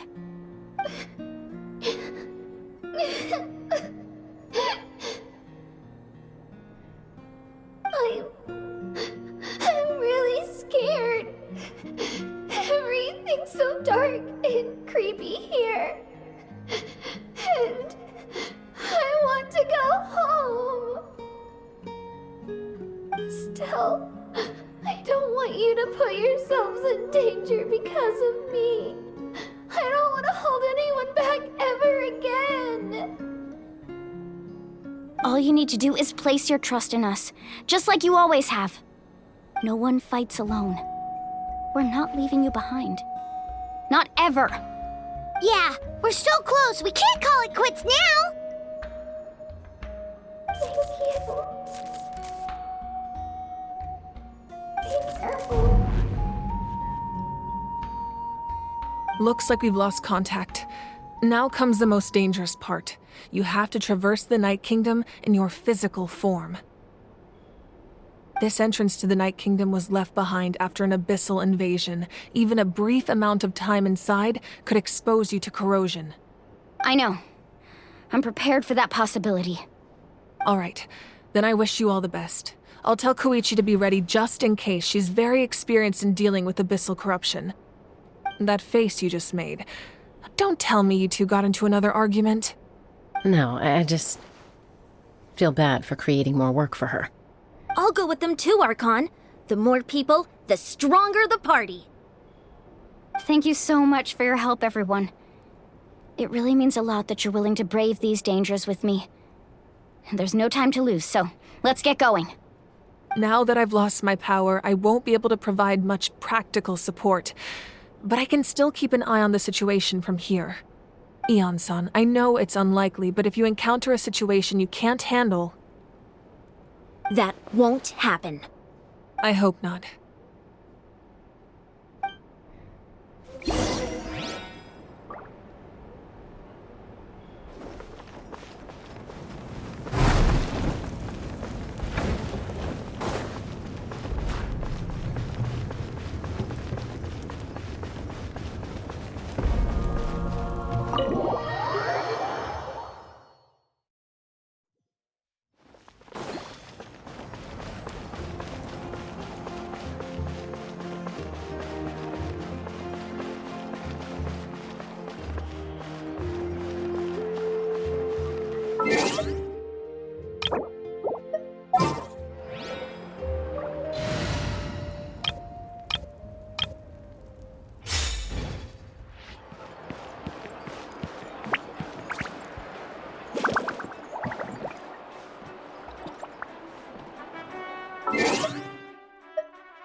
Illusion shattered!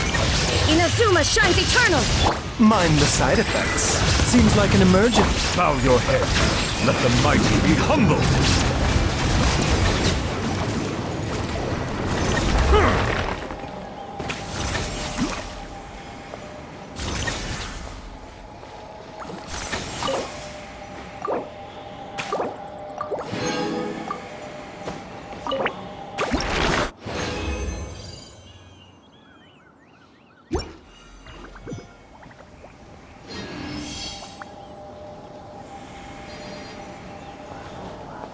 Silence! Shine down! The doctor will see you now. Shower me with praise! Time to shine!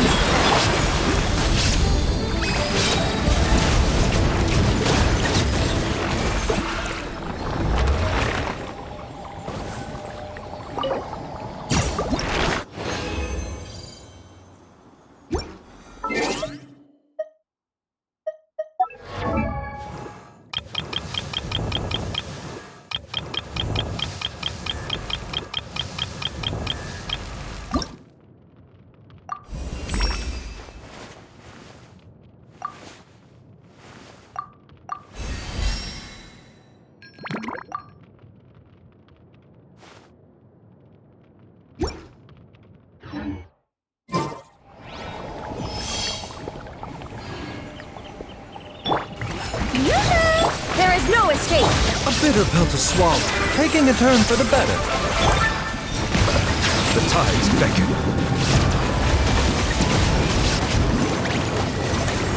Now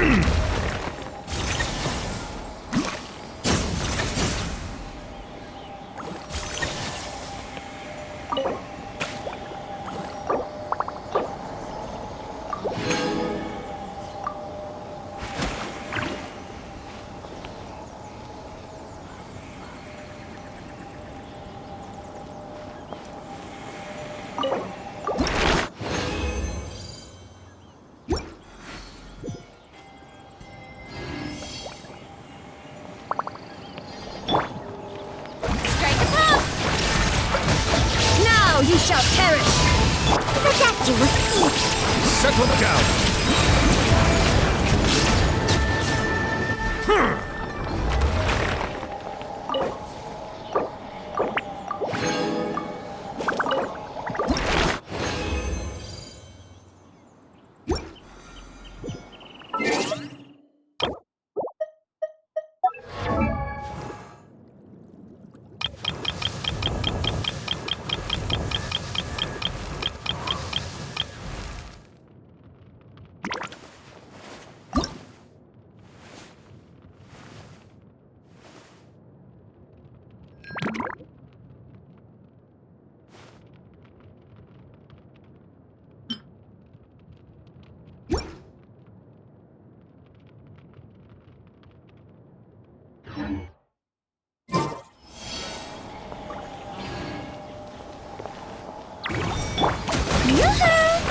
Let the world collide! Shine down! The doctor will see. Seems like an Silence!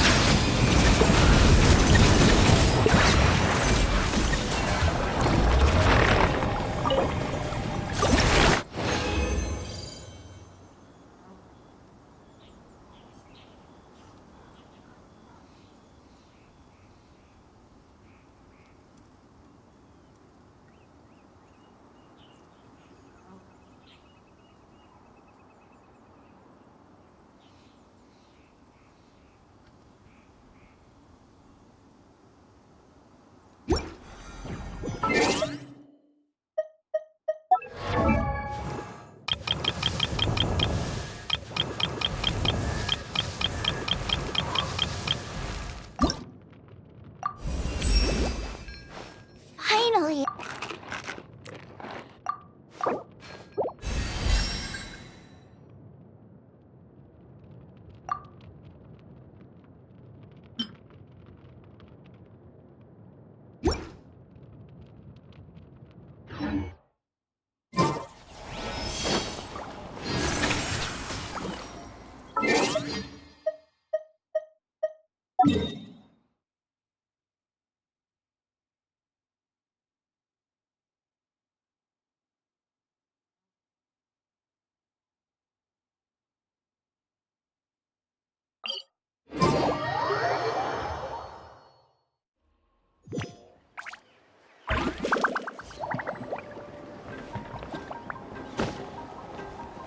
When the tide comes in, I shall return.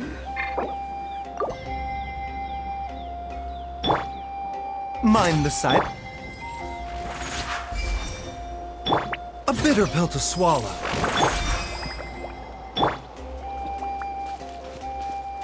The doctor was.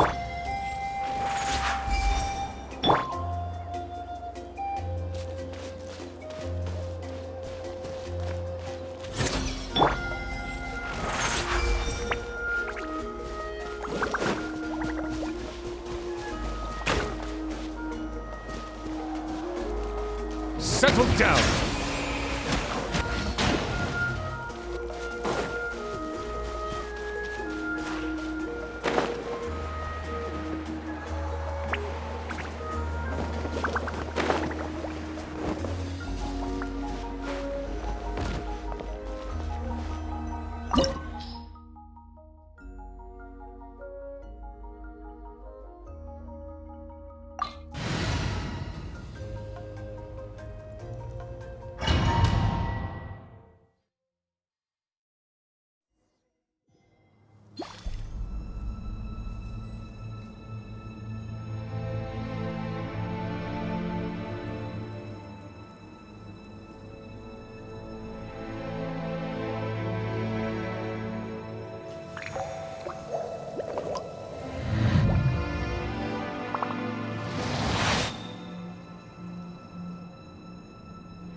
So we're underneath Natlan right now? It looks nothing like Paimon was imagining. That's because in the distant past, Natlan was home to an incredibly advanced civilization ruled by dragons. Humans only established their own society after the fall of the dragons. So these are Saurian ruins? Wait, you mean like the elemental sovereigns? They had their own advanced civilization? Yes, a really long time ago. Very few records have survived until now, so no one really knows what the devices here are for. These ruins have been abandoned for a long time, but with the recent increase in Abyss activity, the installations around here have somehow been activated again. So what you're saying is, we're not in for an easy trip to the Night Kingdom. No, it's going to be obstacle after obstacle from here on out. Why are you all laughing like that? It's creeping Paimon out. It's the pre-adventure excitement kicking in, right guys? Of course. I'm eager to get started. Then let's go.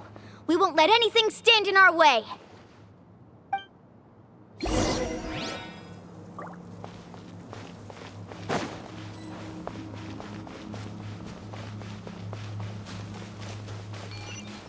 Seems like the road ends here. How should we get across?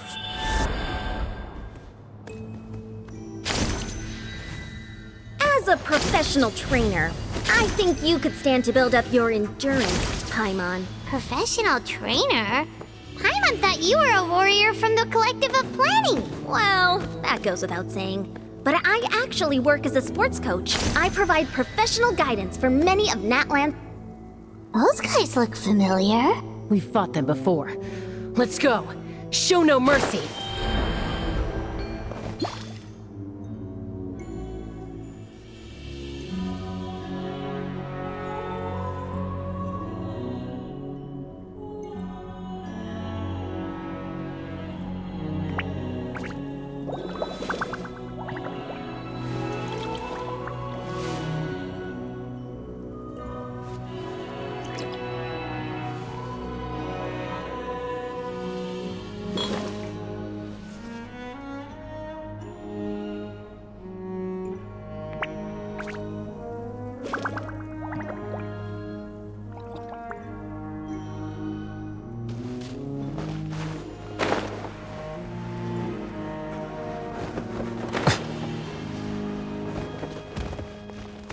Silence! Shower me with praise! There is no escape! Inazuma shines eternal!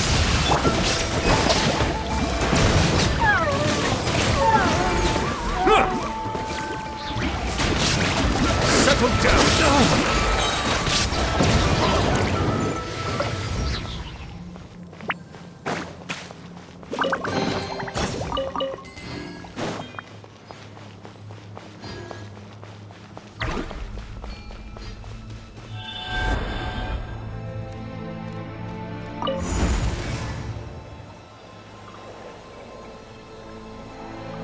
Whoa, the place we need to go seems really high up.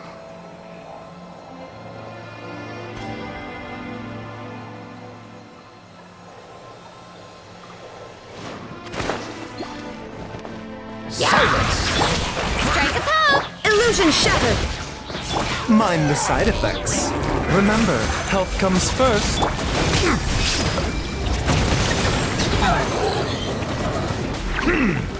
Settle down!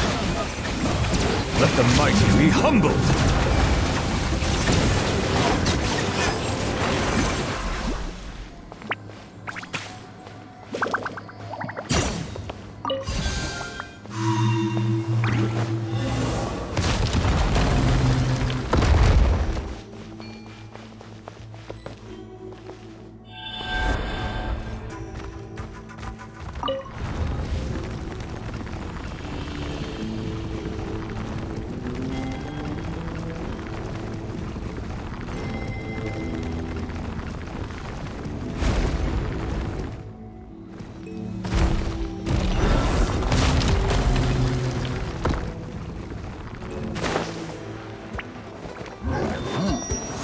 bow your head.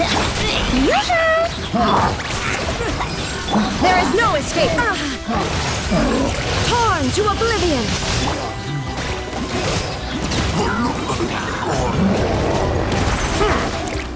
The tides beckon. Settle down.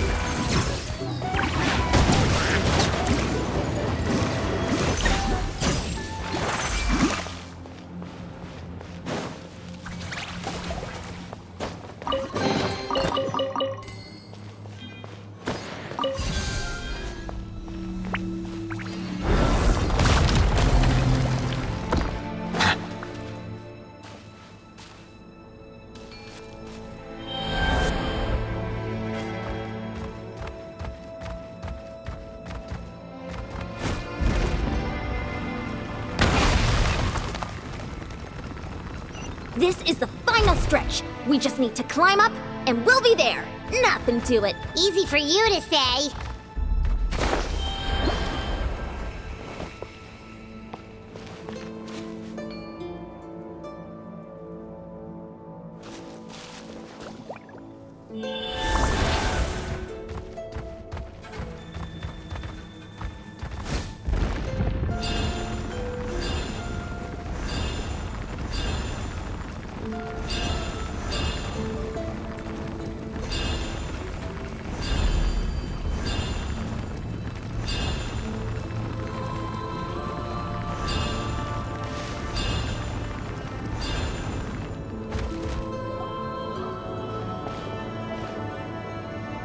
This must be the entrance the Pyro Archon told us about. The one ripped open by the Abyss. Yes. There's something in the depths of this place that feels familiar, yet also foreign. We actually have to go in there? Okay, Paimon just needs to psych herself up. Don't push her through before she's ready.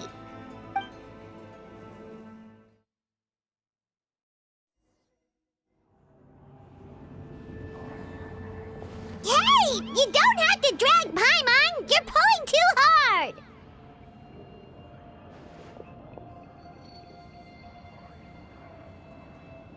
Looks like we made it. This is the Night Kingdom. It looks so different from what I imagined in the stories. That overflow of energy is probably what trapped Kachina here in the first place. From this point forward, everything we know about the real world no longer applies. Anything can happen here. Paimon's more worried about how we're gonna make it out. We obviously can't go back the way we came. Do you see that patch of light on the ground? It's shining down from that fissure in the sky. Oh yeah, right in front of us. So that's coming from up there? Oh, it's so high up. Did we really fall that far down? Just like I said, our real-world knowledge doesn't apply here. We fell all this way, yet came out completely unscathed. If this was the real world, we'd have to climb our way back up to the entrance. But here, all we have to do is stand underneath the light and offer a prayer. That's it? Right. We still got a job to do. So that means all we need to do is find Kachina and bring her to this location. Exactly. This light is streaming in from the real world. It's a link between the two realms. The terrain looks difficult to navigate, and the visibility's not great either. How are we supposed to find Kachina in these conditions? Yeah, these floating black things don't look super friendly either. Those are all manifestations of abyssal power. Be careful. Ghost! A talking ghost! Calm down, I'm here to help. You're the ones who helped Vichama, right? Yes, I'm Vichama's friend, Malko. I was completely lost to this realm until I sensed a mysterious power calling out to me. It's like it was seeking me out, attempting to reassemble the pieces of who I used to be. Of course, it could only do so much. I'm sorry I can only appear before you in this imperfect form. No, we should be the ones apologizing. If the Spirit Speaker Stone hadn't become corrupted by the Abyss, we could have done much more. But we had to destroy it. Otherwise, Vichama and his tribe would have been in danger. Of course. Thank you for protecting him. I never imagined that, even after all these years, he'd still take such a risk for me. Under the power of the stone, it felt like our souls were connected. Turns out even our regrets were exactly the same. Whether in triumph or death, you want your best friend by your side. Exactly. That may not be in the cards for us, but it's not too late for you. You're looking for a young girl from the Children of Echoes, right? She's being chased by an embodiment of abyssal power. I'd like to help her while I'm still in this form, so follow me. Be careful. This place has been severely corroded by the abyss. Paimon didn't realize it had gotten this bad. It's like a seething volcano ready to engulf our world at any moment. Ouch! Quick, back here. You can't. Stick close to me. My power will be able to ward off attacks for the time being.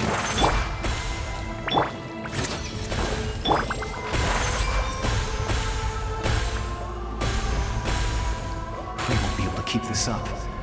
Let's try another route. This way.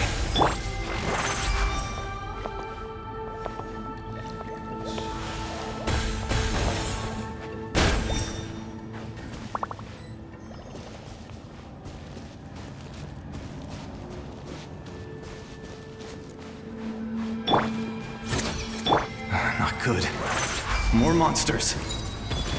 We shouldn't waste our time on them. Shine down!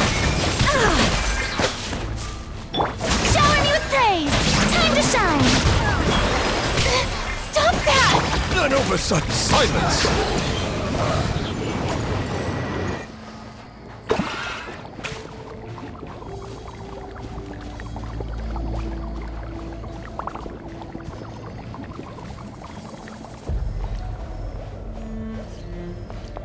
Ridiculous!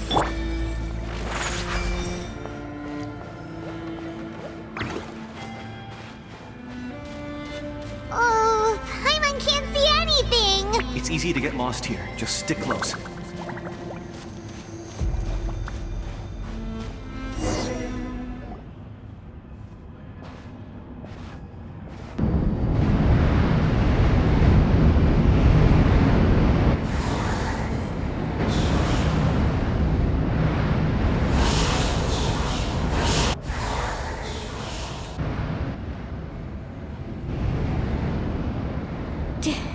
Did you hear that? What? Never mind. It was probably just my imagination. Don't scare Paimon like that! I heard it too. It was a voice from the abyss. What did it say? Doesn't matter. It certainly doesn't harbor good intentions.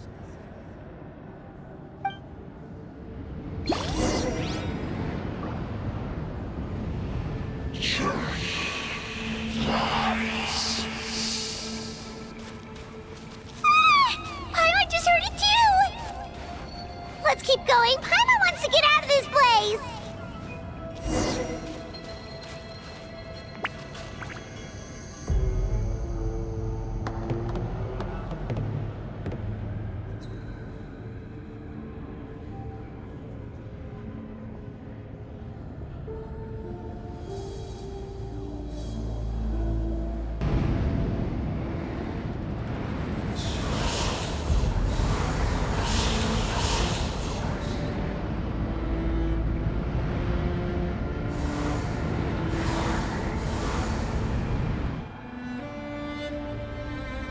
We're here, Kachina!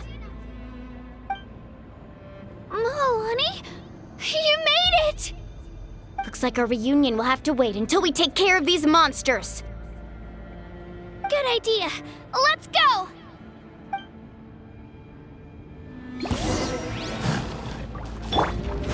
Strike a pose! Illusion shattered! Inazuma shines eternal! Mind the side effects. Taking a turn for the better.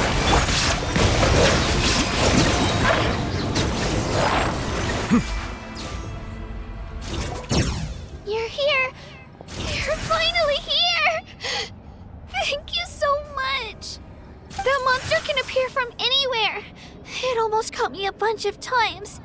The Wyap's power helped keep me hidden, so I just tried to stay out of sight until you got here. Had a girl. You did so well. And most importantly, you weren't hurt. Should we start heading back then? Actually, I have a request. Will you come visit the Wyap with me? I can't exactly put it into words, but something's wrong with the Ode of Resurrection. And I know it has something to do with the contamination from the Abyss. That was the Pyro Archon's theory as well. Everything we've seen here certainly seems to back it up. In the Night Kingdom, there are 6 main totem poles representing the Wyap of each tribe. You can think of them like the body of each Wyap. Additional totem poles, like the ones around here, serve as proxies to which the Wyap can extend their consciousness. There are countless proxies scattered around the Night Kingdom. Through them, the Wyap can extend their consciousness over the entire realm and track down souls no matter where they roam. But if a proxy were to become severely contaminated, then a soul could become lost within the Night Kingdom. Judging by the current situation, I don't think we're dealing with just one contaminated proxy. Even if we could drive back the abyssal power from one of them, that probably wouldn't even put a dent in the problem. Still, we can't just leave the Wyap to suffer. It's protected me this whole time. I agree. We might even manage to draw out the monster that's been hunting Kachina. Getting rid of the monster might slow down the deterioration of the Night Kingdom.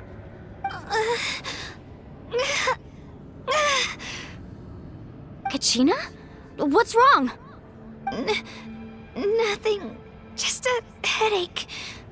And that voice again, telling me to abandon the Wyap and leave this place.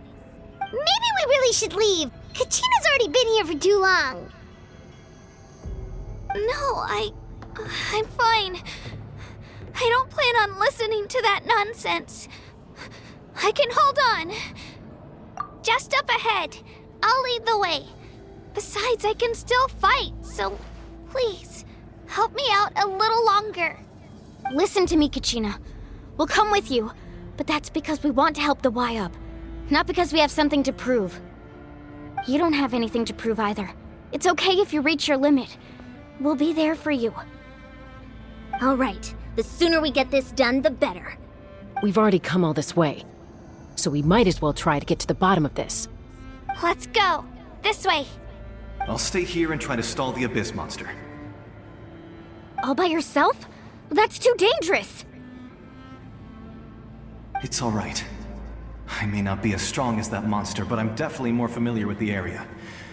Besides, I don't have much time left. If you're anything like my friend, I'm sure you're not particularly fond of goodbyes. So go. Achieve your goal, and return to the world where you belong.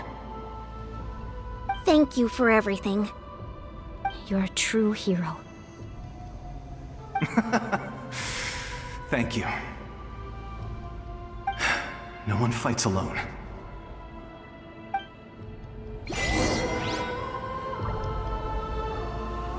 Does your head still hurt?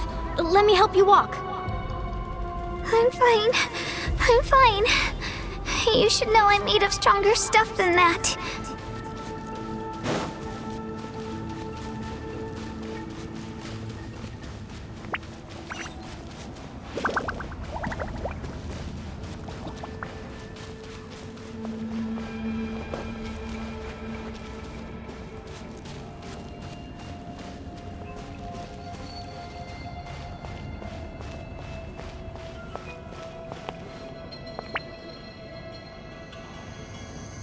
Wyap? Wyap! I'm back! My friends and I are here to heal you. Wyap? Can you hear me? Wyap?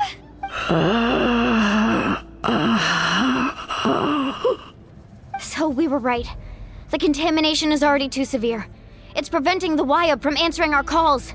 All right, get ready, everyone. Time to purge the abyssal energy from this place. Careful. We've got company. Already? You really think that puny soul could slow me down? Courage in the face of futility is pure folly. He tried to get in my way, so I disposed of him. You killed Malco? He would have dispersed with or without me. Rather than worrying about him, I would urge you to focus on yourself. You may have defeated others of my kind in the past, but underestimate me now, and it will be to your peril.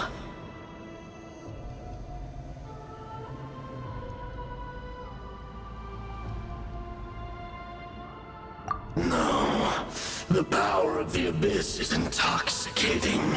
The destruction it seeks captivates like a masterful work of art. I strive only for the opportunity to see it up close. I thought this naive little girl was an exception, but it turns out humanity is full of lambs willing to offer themselves up to the slaughter. That is the tragedy of your short lives.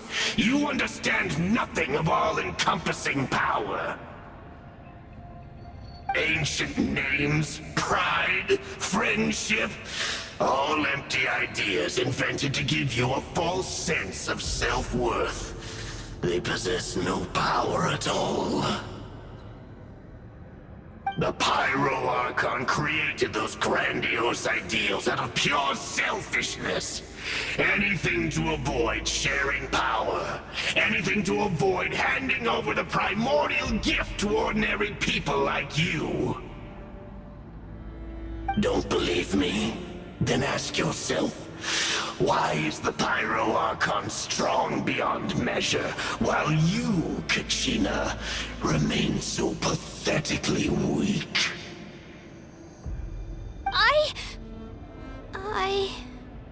Kachina! Give me your hand.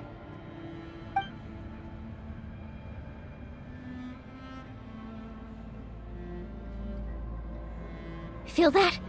I'm right here next to you. Thanks, Moalani. You're right. I have nothing to fear.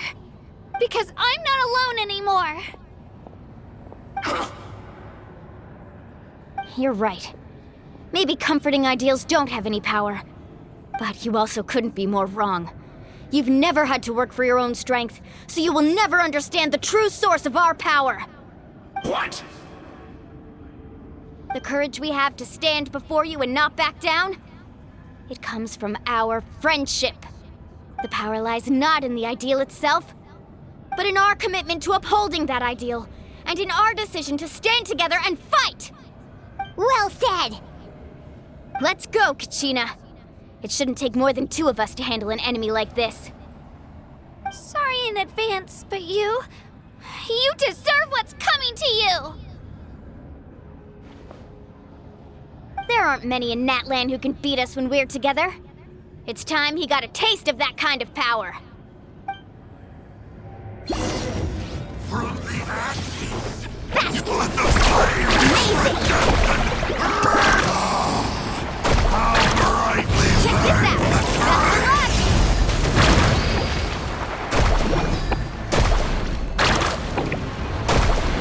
Right here! Clear the area! you.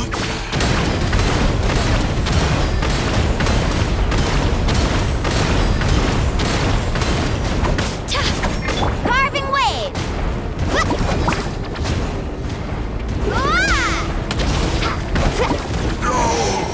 Let the mighty be humble. Oh, we won! We actually won!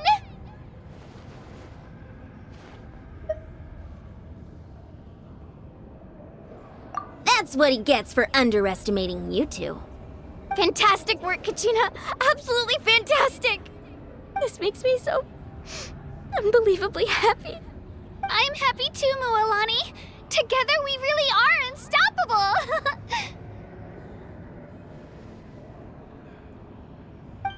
Huh?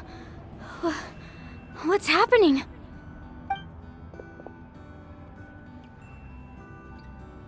My ancient name is glowing? But I thought I didn't bring it with me. It's probably a projection from the real world. But that doesn't explain why it's glowing all of a sudden. Wait, does that mean you're...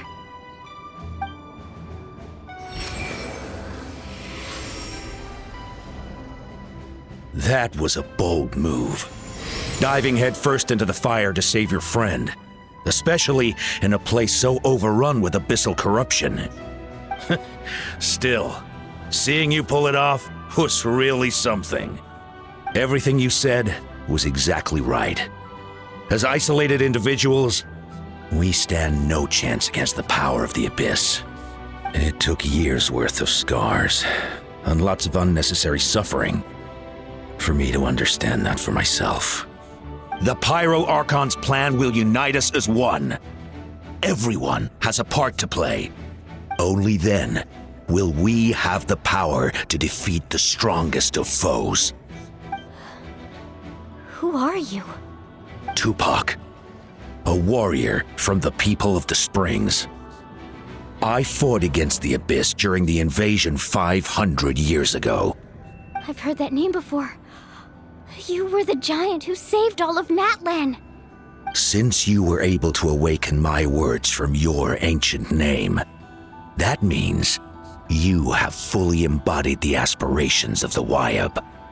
Under the name Umoja, you shall unite the tribes and save Natlan from its impending doom. Me? As long as blood still runs through your veins, even the tiniest spark of steel against stone can ignite a flame. Its blaze will become one with the gaze of all Natlan. Even amid everlasting darkness, our bonds remain eternal.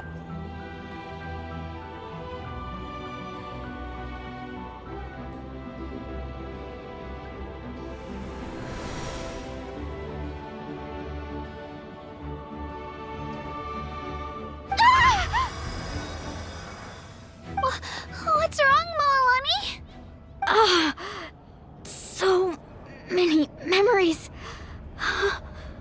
My brain was just flooded with everything he once knew. So that's what happened. What do you mean? Did you just figure something out? 500 years ago, they foresaw the very crisis we're facing now. Efforts to save Natlan started all the way back then. We can go over the details once we get back. We shouldn't linger here longer than we have to. I know bits and pieces, but I had no idea Mualani was also part of the plan. This sounds like something that's going to need a lot of explaining. Let's focus on saving the Wyab first.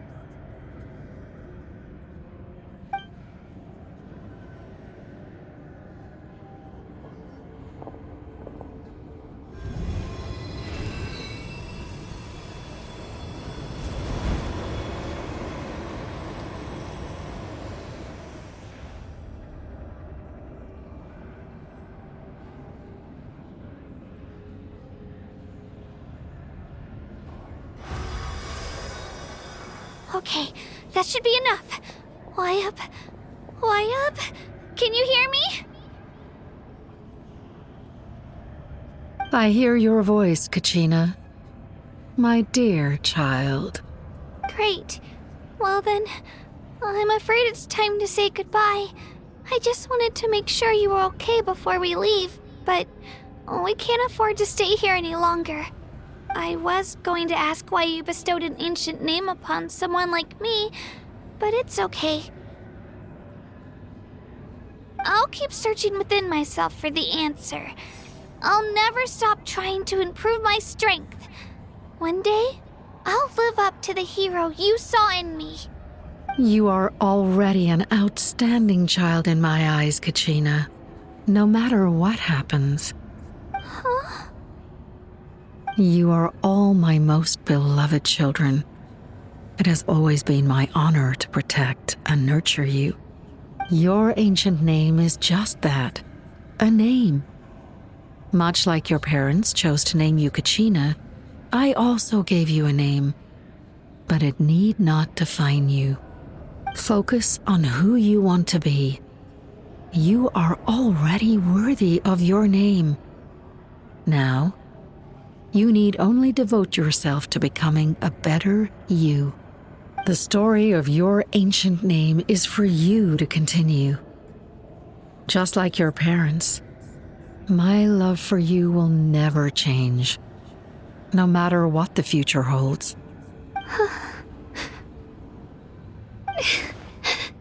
Thank you, Wyatt. It gladdens me to see the Pyro Archon's plan move another step towards completion. But it's time for you to leave this place. The situation here is getting worse. Go now, my children. Save Natlan on behalf of all you hold dear. I know we've never met before, Wyatt, but I just wanted to say thank you for encouraging Kachina. It was exactly what she needed to hear. Whoa! What's going on? An earthquake? We're out of time. It's the power of the Abyss. Quick, we need to run!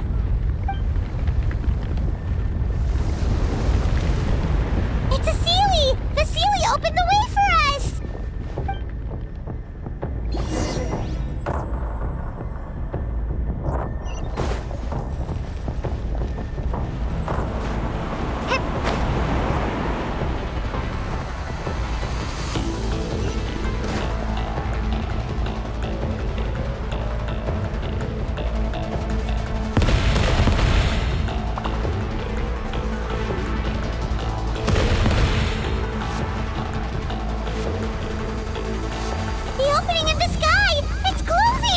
We need to hurry, or we'll be stuck here!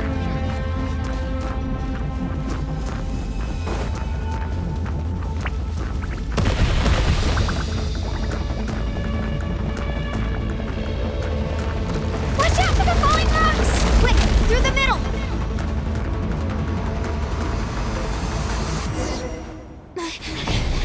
Come on, faster! We'll never make it!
You've done well.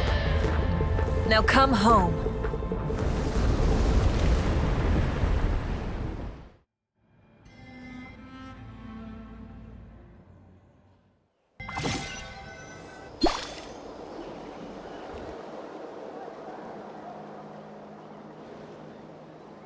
We're back! The Pyro Archon saved us. But she's not here. Yeah, didn't she say she used it all up? She's still in the speaker's chamber. What we saw in the Night Kingdom was just her consciousness. So you're saying her consciousness did all that? Every great display of power comes at a price.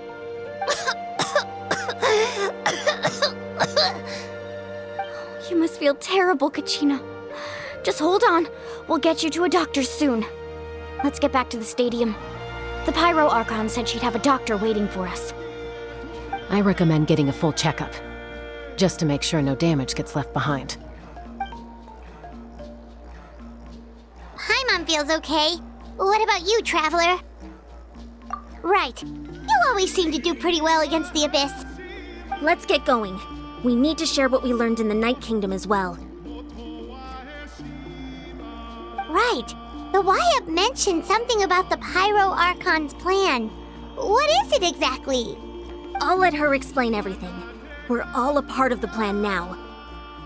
Every move we make from here on out will decide Natlan's ultimate fate.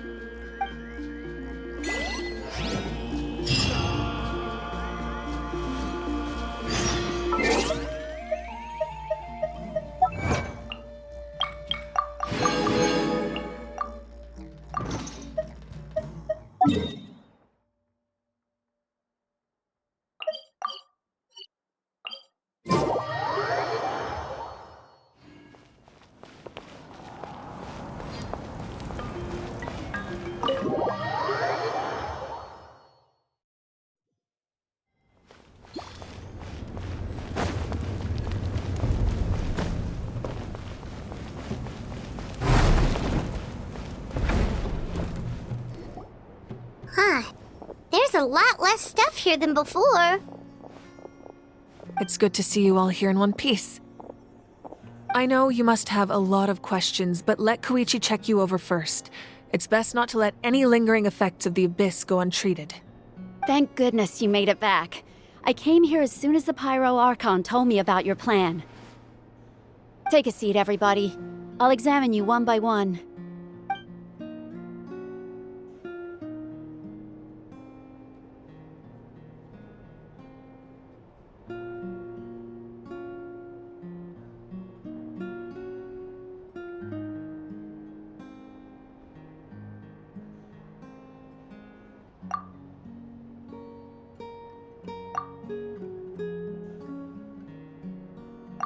All right, that should do it for now.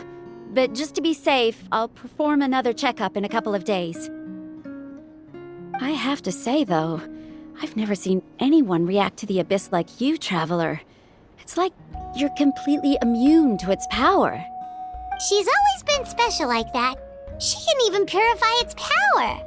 Wait, now that you mention it, Paimon doesn't think she's affected either. Given the current situation, that ability will likely play a great role in the events to come. Of course. I still have patients to see, so I'll head out. Thank you, Koichi. All right, all right. We might not see eye to eye, but we both had good intentions. Just give it time. I'm sure we'll figure things out between us one day. Yeah.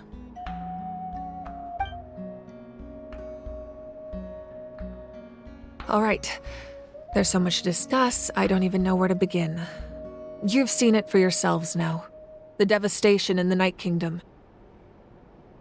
I'll get straight to the point. Natlan is on the verge of destruction. It's very possible our nation has less than a year before total devastation. Huh? No. That can't be true, can it? That's right. But I've only ever disclosed that fact to the handful of people working with me to save this nation. Our looming destruction is not a recent development, but the inevitable conclusion of the disaster the Abyss initiated 500 years ago. Mualani told us a little bit about that. 500 years ago, all the nations of Teyvat were invaded by the Abyss. Unlike the other nations, Natlan never had stable and deep-rooted ley lines, so we suffered the worst of the invasion. The battle against the Abyss was exceedingly long and brutal. In the end, victory came at the cost of our civilization and countless lives. Even then, it took centuries of solving the disasters caused by the Abyss to finally achieve the peace we know today. And still, this is but a superficial victory. The forces of the Abyss have merely been driven back underground. Their threat to Natlan remains as real as ever. I'd never have guessed. The problems plaguing the Night Kingdom are all the more complicated because that realm is essentially functioning as Natlan's ley lines. Immediately after the war, our calculations estimated that we would have a maximum of 500 years before the Night Kingdom was completely lost to the Abyss. But at that time, we were a nation of the destitute. Our people no longer believed in victory, nor did they hold hope for the future. our civilization was dying, our faith crumbling, and the line of power passed down from the Wyab nearly severed. If we didn't bring the nation back together, it would be foolish to even dream of defeating the Abyss in the future. So, the Archon had a long and involved discussion with the heroes of each tribe, and finally came up with a 500-year-long plan to save Natlan. So that's what happened. After finding Kachina, I encountered a strange figure who gave me a series of new memories. Since the plan was mentioned in those memories, I guess I've been chosen to play an important role in it. But there's still something I don't understand. Those memories showed me the Pyro Archon from back then. And it was you. Huh? But that doesn't make any sense! The Pyro Archon is supposed to be human. It's impossible for a human to live that long. That's right. The hardest thing for humans to overcome has always been time. Or rather, the natural limitations of our lifespan. A god can extend a human's life by using a certain amount of divine power, or subjecting them to a curse. But, as we all know, Natlan doesn't have gods like that. We can only rely on our own methods. A human life is like a flame destined to be extinguished. 500 years ago, I placed my life within the sacred flame. Only by dying before my time could I have the chance to wake up again. So, in other words, this is your second life? Yes. We only managed to defeat the Abyss all those years ago because the tribes came together as one. If the Natlan of the future was to have a fighting chance, the Pyro Archons that came after the war had to rebuild the decimated tribes. The goal was to reunite the people and restore the strength of each tribe's Wyab. Once a tribe was back to its full strength, the tribe's Wyab would select a hero, indicating the tribe was once again ready for war. The Chosen would then stand by my side in defense of our nation, just like great heroes of old 500 years ago. So that means I'm one of the Chosen? That's right. You bear the ancient name Umoja, the same one held by the hero from your tribe 500 years ago. It means unity. After your adventure in the Night Kingdom, I trust you've come to fully understand the meaning of that name. So in other words, you always knew who the Wyab were going to pick from each tribe? Yes. According to the plan, each tribe was supposed to have been fully restored by the time I awoke. But something went wrong along the way. The 6 heroes successfully inherited the ancient names from 500 years ago, but the intel regarding the plan wasn't passed on to them. Once again, it comes down to the deterioration of the Night Kingdom. Communication between the Sacred Flame and the Wyab has been blocked. Just like how the Ode of Resurrection failed to bring Kachina back. Exactly. It's just another tactic the Abyss is using against us. The Abyss may not possess intelligence, but its methods certainly aren't easy to counter. If we want to unblock that information from being passed on, my presence alone isn't enough. The ancient name-bearer must establish a greater connection to their name. So, I've tried my best to help them from the sidelines. Currently, Shalonin of the Children of Echoes, Kinich of the Scions of the Canopy, and Iansan of the Collective of Plenty have all been acknowledged by their names. During your adventure, you too earned the acknowledgement of your Wyab Mualani. In the process, you gained the memories stored within your name. Well, we have less than a year! Yes, but we have no choice. We cannot start the plan until all the heroes have been gathered. That's also why I haven't been able to take action despite the urgency of the situation. But if you knew this whole time, why didn't you just tell me about my role in all this? Wouldn't that make everything go a lot faster? Perhaps, but the opposite could also be true. Knowing your destiny too early could mean failing to realize your full potential. Just like your determination to save Kachina, I hope your commitment to this endeavor comes from your own strength of will, rather than a sense of obligation. So I suppose you're not going to tell us who the final 2 heroes are then? That's right. Their time is yet to come. Putting pressure on them beforehand will only hinder their development. I can only trust in the judgment of the Wyab. I have never believed I could solve this crisis alone. In fact, it was precisely because I chose to trust and rely on others that we managed to get this far. Natlan's salvation lies not in its Archon or any singular individual, but in us all.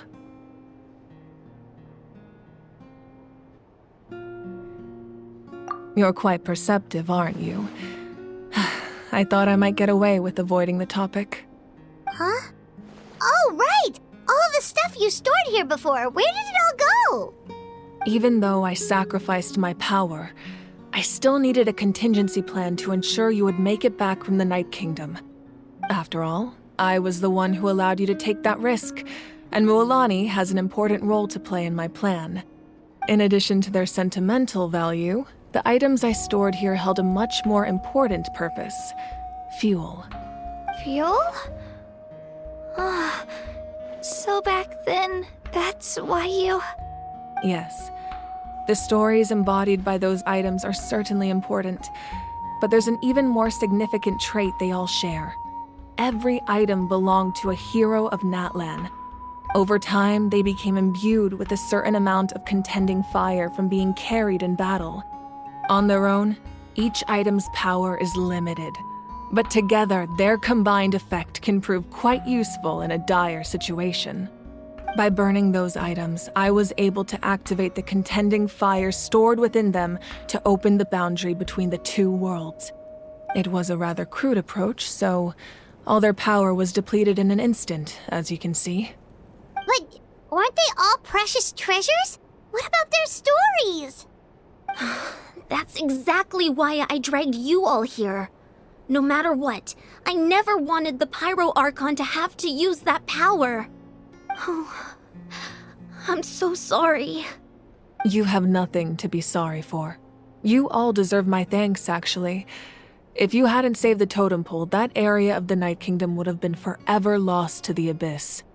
And then, it would only be a matter of time before the Children of Echoes was met with disaster. Besides, when those heroes entrusted their belongings to me, or the Pyro Archon of their time, it was out of a desire to contribute to Natlan's survival. If they knew those items helped save the present-day heroes of Natlan, they would not mourn their loss. Even when you put it that way, I still feel bad. There's no need. Remember what I told you about time? The people and the events of the past are never truly lost to us. We simply carry them with us in a different form. In that sense, we didn't lose anything at all. If you still have regrets, let them fuel your resolve in the battles to come. Your deeds will become new legends and nurture new forms of power just like the items once stored here. Well, we'd still like to return the favor. Well, if that's the case, just treat me to a drink sometime. Now that Kachina has returned, we can finally hold the victory feast and celebrate your team's triumph in the Night Warden Wars. And we could all use the rest, that's for sure. Plus, you'll be able to silence everyone who doubted you once and for all, Kachina. Still, now that I know the danger we're facing, having a victory feast doesn't feel right. Try not to let it get to you. It's important to stay calm. Worrying about it will only affect your judgment. All right, you should head out. I'll join you in a bit.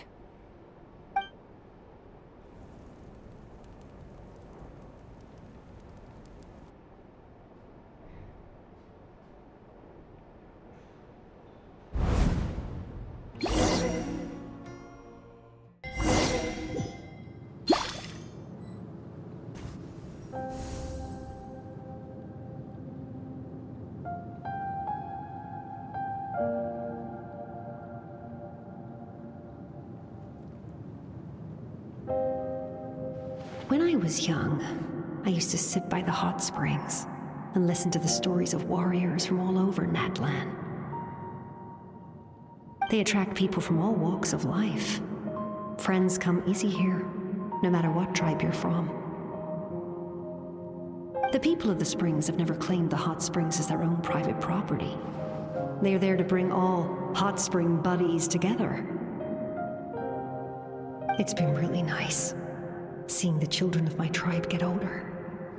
It's helped me gradually understand the true value of the springs.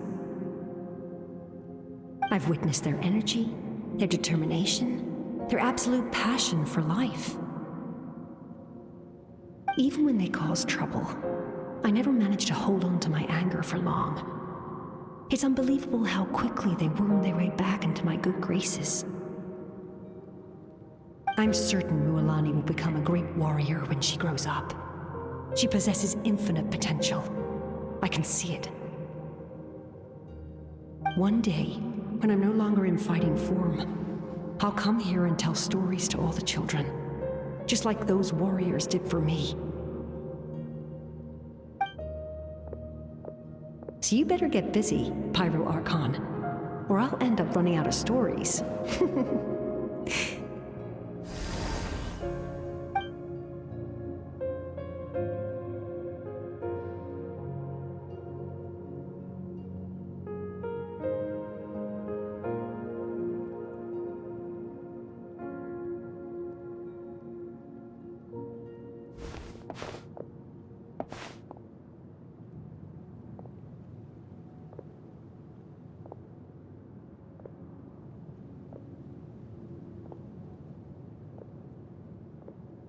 Our nation is engulfed in darkness. Our tribes stand divided, and yet you promise victory in the distant future. The Abyss is a cunning enemy, one that I faced in battle many times. Were that not the case, I would never understand exercising this degree of caution. My rage will never know absolution. Then my power will no longer aid you in victory. But you came to me because you knew you could convince me with just a single sentence. I understand your choice.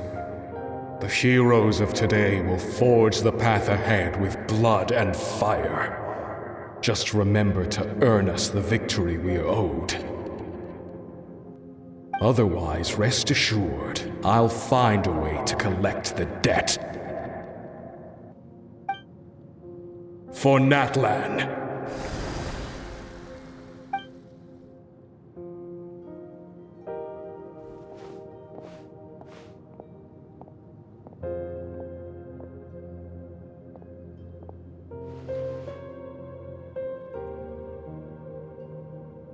So, you're gonna head 500 years in the future to serve as the Pyro Archon again? But what about the you from right now? You're just gonna die. You can't ask her those questions and expect her to answer, my dear. The decision is hers to make, and she deserves our support. We will do everything we can to rebuild the tribes. Don't you worry. Even across time, we will all do our part to fight for Natlan's future. Yeah, Mom's right. We'll always believe in you, sis. Seriously, though? Dad should be here. Where is he? I imagine he didn't know what to say, so he chose not to come at all. Don't take it to heart, my dear. That's just who he is. Just remember, no matter what happens in the future, we will always love you.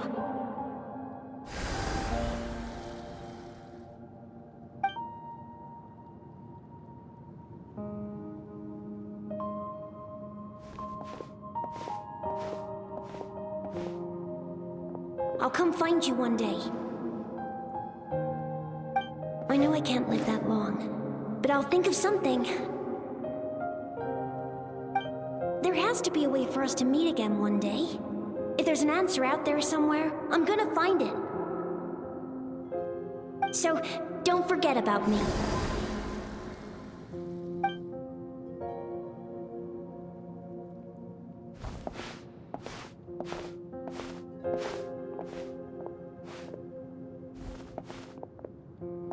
If that's your decision, then you have my full support, Archon. May our children live to see such a lovely son. For Natlan! No one fights alone.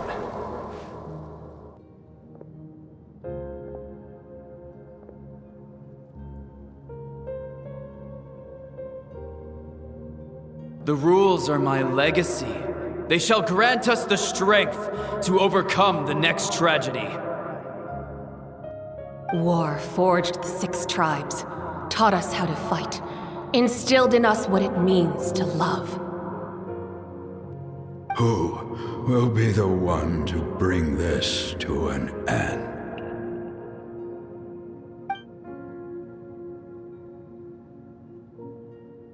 We are the inheritors of memory and legend. Those who grew alongside sun and wind. Those who forged our own destiny and future. That is Natlan's fire. The lifeblood of our nation.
Abandoned property belongs to whoever finds it first, so it's legally yours now.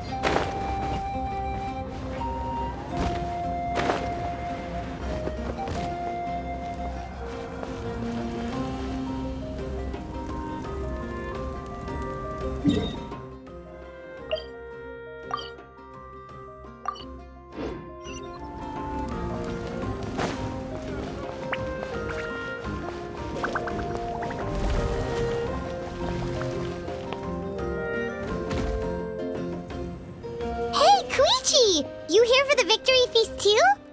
Oh, no. I knew Chaska would be here, so I just came to deliver some medicine. I was about to leave, actually. But it's not that I don't want to celebrate Kachina and the others. I'm so glad she made it back. It's just... well, I'll make things awkward if I'm around my sister right now. Ah, well, you two had a fight, so Paimon can understand. She didn't cause any trouble during your trip, right? Yeah, she was super helpful. She gave us a lot of useful information about the Abyss. That's good. That's all I needed to know. Is there a reason you asked? You were pretty outspoken when we first met, but now it's like you're holding... Maybe it seemed unreasonable, picking that fight with her before you left, but I did it for a reason. Her impulse to fight is extremely strong. Her mental strength helps her rein it in, but she still loses control sometimes. I had no idea what you might face in the Night Kingdom, so I didn't want to take any chances. So what you're saying is... Okay, so maybe it sounds a little stupid, but it works pretty well. It helps her keep her cool for a little while, at least. Anyway, I'm just glad you were able to make it back safe and sound. That's all I wanted. But do you really have to go that far? Can't you just talk it out? No way. Chaska never opens up about her own pain, especially to her family. I appreciate the understanding, and don't worry. I'll find a way to help her ease this burden. Anyway, I need to get going.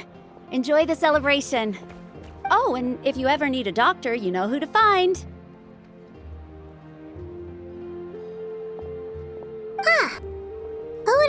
there was a deeper reason behind their arguing. In the end, it's all the Abyss's fault. Paimon's had enough of them.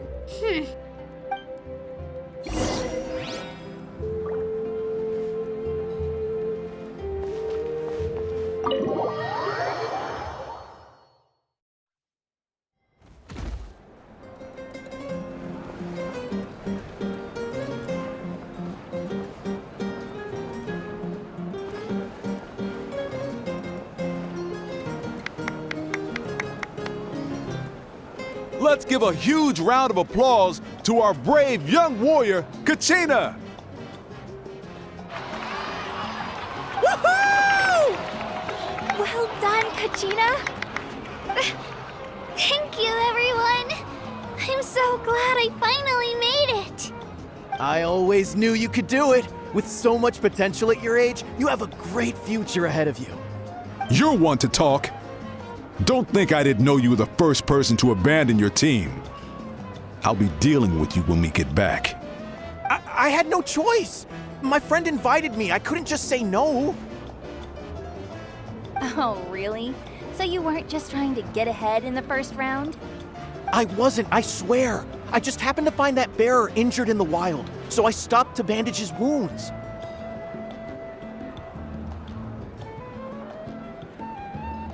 When he insisted on repaying the favor, what was I supposed to do?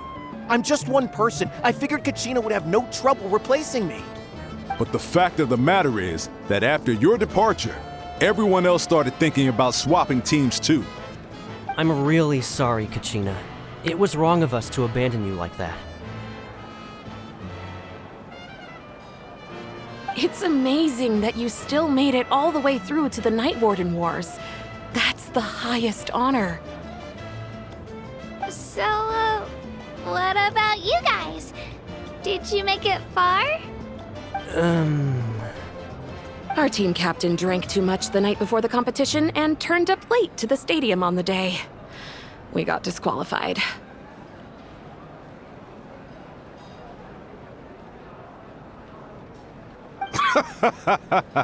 Serves you all right. No sympathy from me. All right. There's no need to be like that, Uncle Pakal. Dear friends, I'd like to say a few words.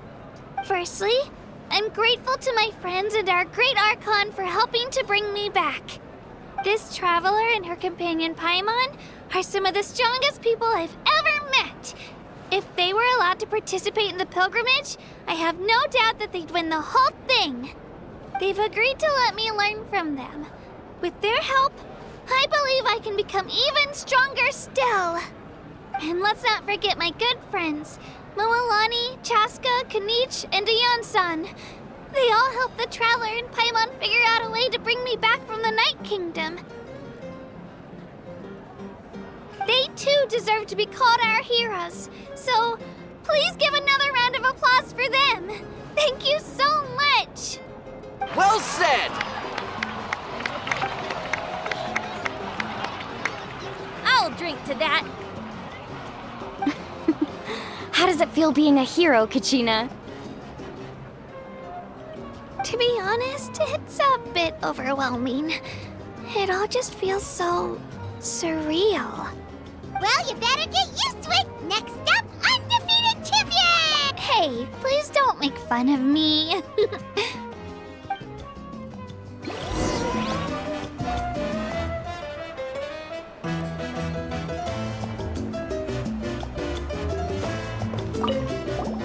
My apologies.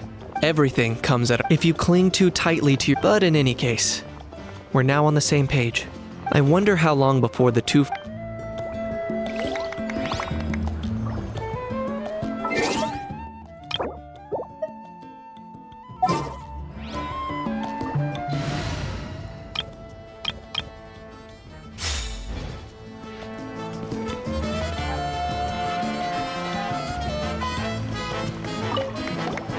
I've been through so much all at once.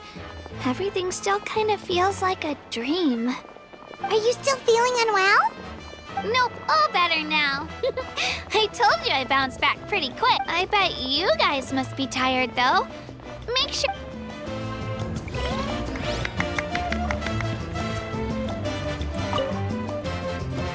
Ah, you're here. Have some fruit juice. I got it specially for you two.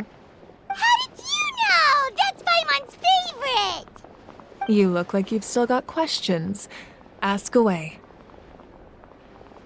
Because they had their own lives to live.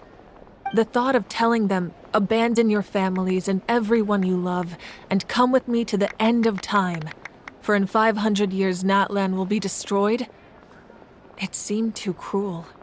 You could just as easily point out that everything in this world would come to an end eventually. But life is short, and beyond a point, it just doesn't seem real. Imagine if I said, let's leave right now, and go save the sun because it'll flame out in a few million years. It would sound quite ridiculous. I couldn't make them shoulder that burden with me. Besides, every generation will have its heroes, this one included. The plan could still work without them. Or, of course, without me.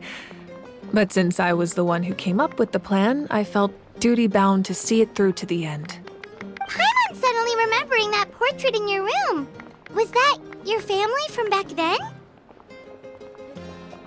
Yes, it was. So when you asked me who my sister grew up to be, the truth is that very little information survives. From what I've been able to piece together, I can conclude with a reasonable degree of confidence that she ended up as an architect and artist. She played an instrumental role in rebuilding the scions of the Canopy tribe, designing and building many houses. But of course, none of her buildings are around anymore. Still, it was an impressive achievement, and I'm very proud of her. You feel loss keenly. It seems to stir up feelings of regret in you. But this is something I have long since come to terms with. This is a war, and there can be no war without loss. I am already far more fortunate than those who lost their lives to the Abyss. The people of Natlan look to me as their Archon, and the weight of their expectations is mine to bear. I must see our fate through to the very end, no matter what I may find there. Yeah, doesn't that mean the way everything ends has already been written, including your plan? I suppose, but so what? Don't forget, time takes many forms. The past, present, and future coexist, and all are equally important. Even if the future ends in destruction, there's still no reason to give up on the here and now. And it's precisely because we humans cannot know our fate that we will never give up on our struggle. This is a pivotal moment. We are still 2 heroes short. Well, 3 to be precise. There's one further hero who I'm hoping to get on my side, whatever it takes. Your resistance to the corrupting power of the Abyss is truly remarkable. It would easily make you an all-important figure in the upcoming battle. If you agree to join us, you will not only gain my full support in your journey, but I will also forge a brand new ancient name for you. Ancient names can be forged? They can. Several strict conditions must be met, but if they couldn't be forged at all, then the number of them in circulation would have long dwindled to 0. Possessing an ancient name would mean that your adventures in Natlan are recorded in full. Your stories would be remembered by our people for all the years to come. The Ode of Resurrection may have temporarily lost its power, but still, take this as my personal guarantee that I shall never let you fall. Just like in the Night Kingdom, I will be there for you. That is a promise I will fulfill at all costs. This nation always honors its heroes. Yeah, we can't just ignore the situation here. Wonderful. Then I'll reach out to Shilonen right away. She's the one who will forge the name. We've never forged an ancient name for an Outlander before, but I trust she'll find a way.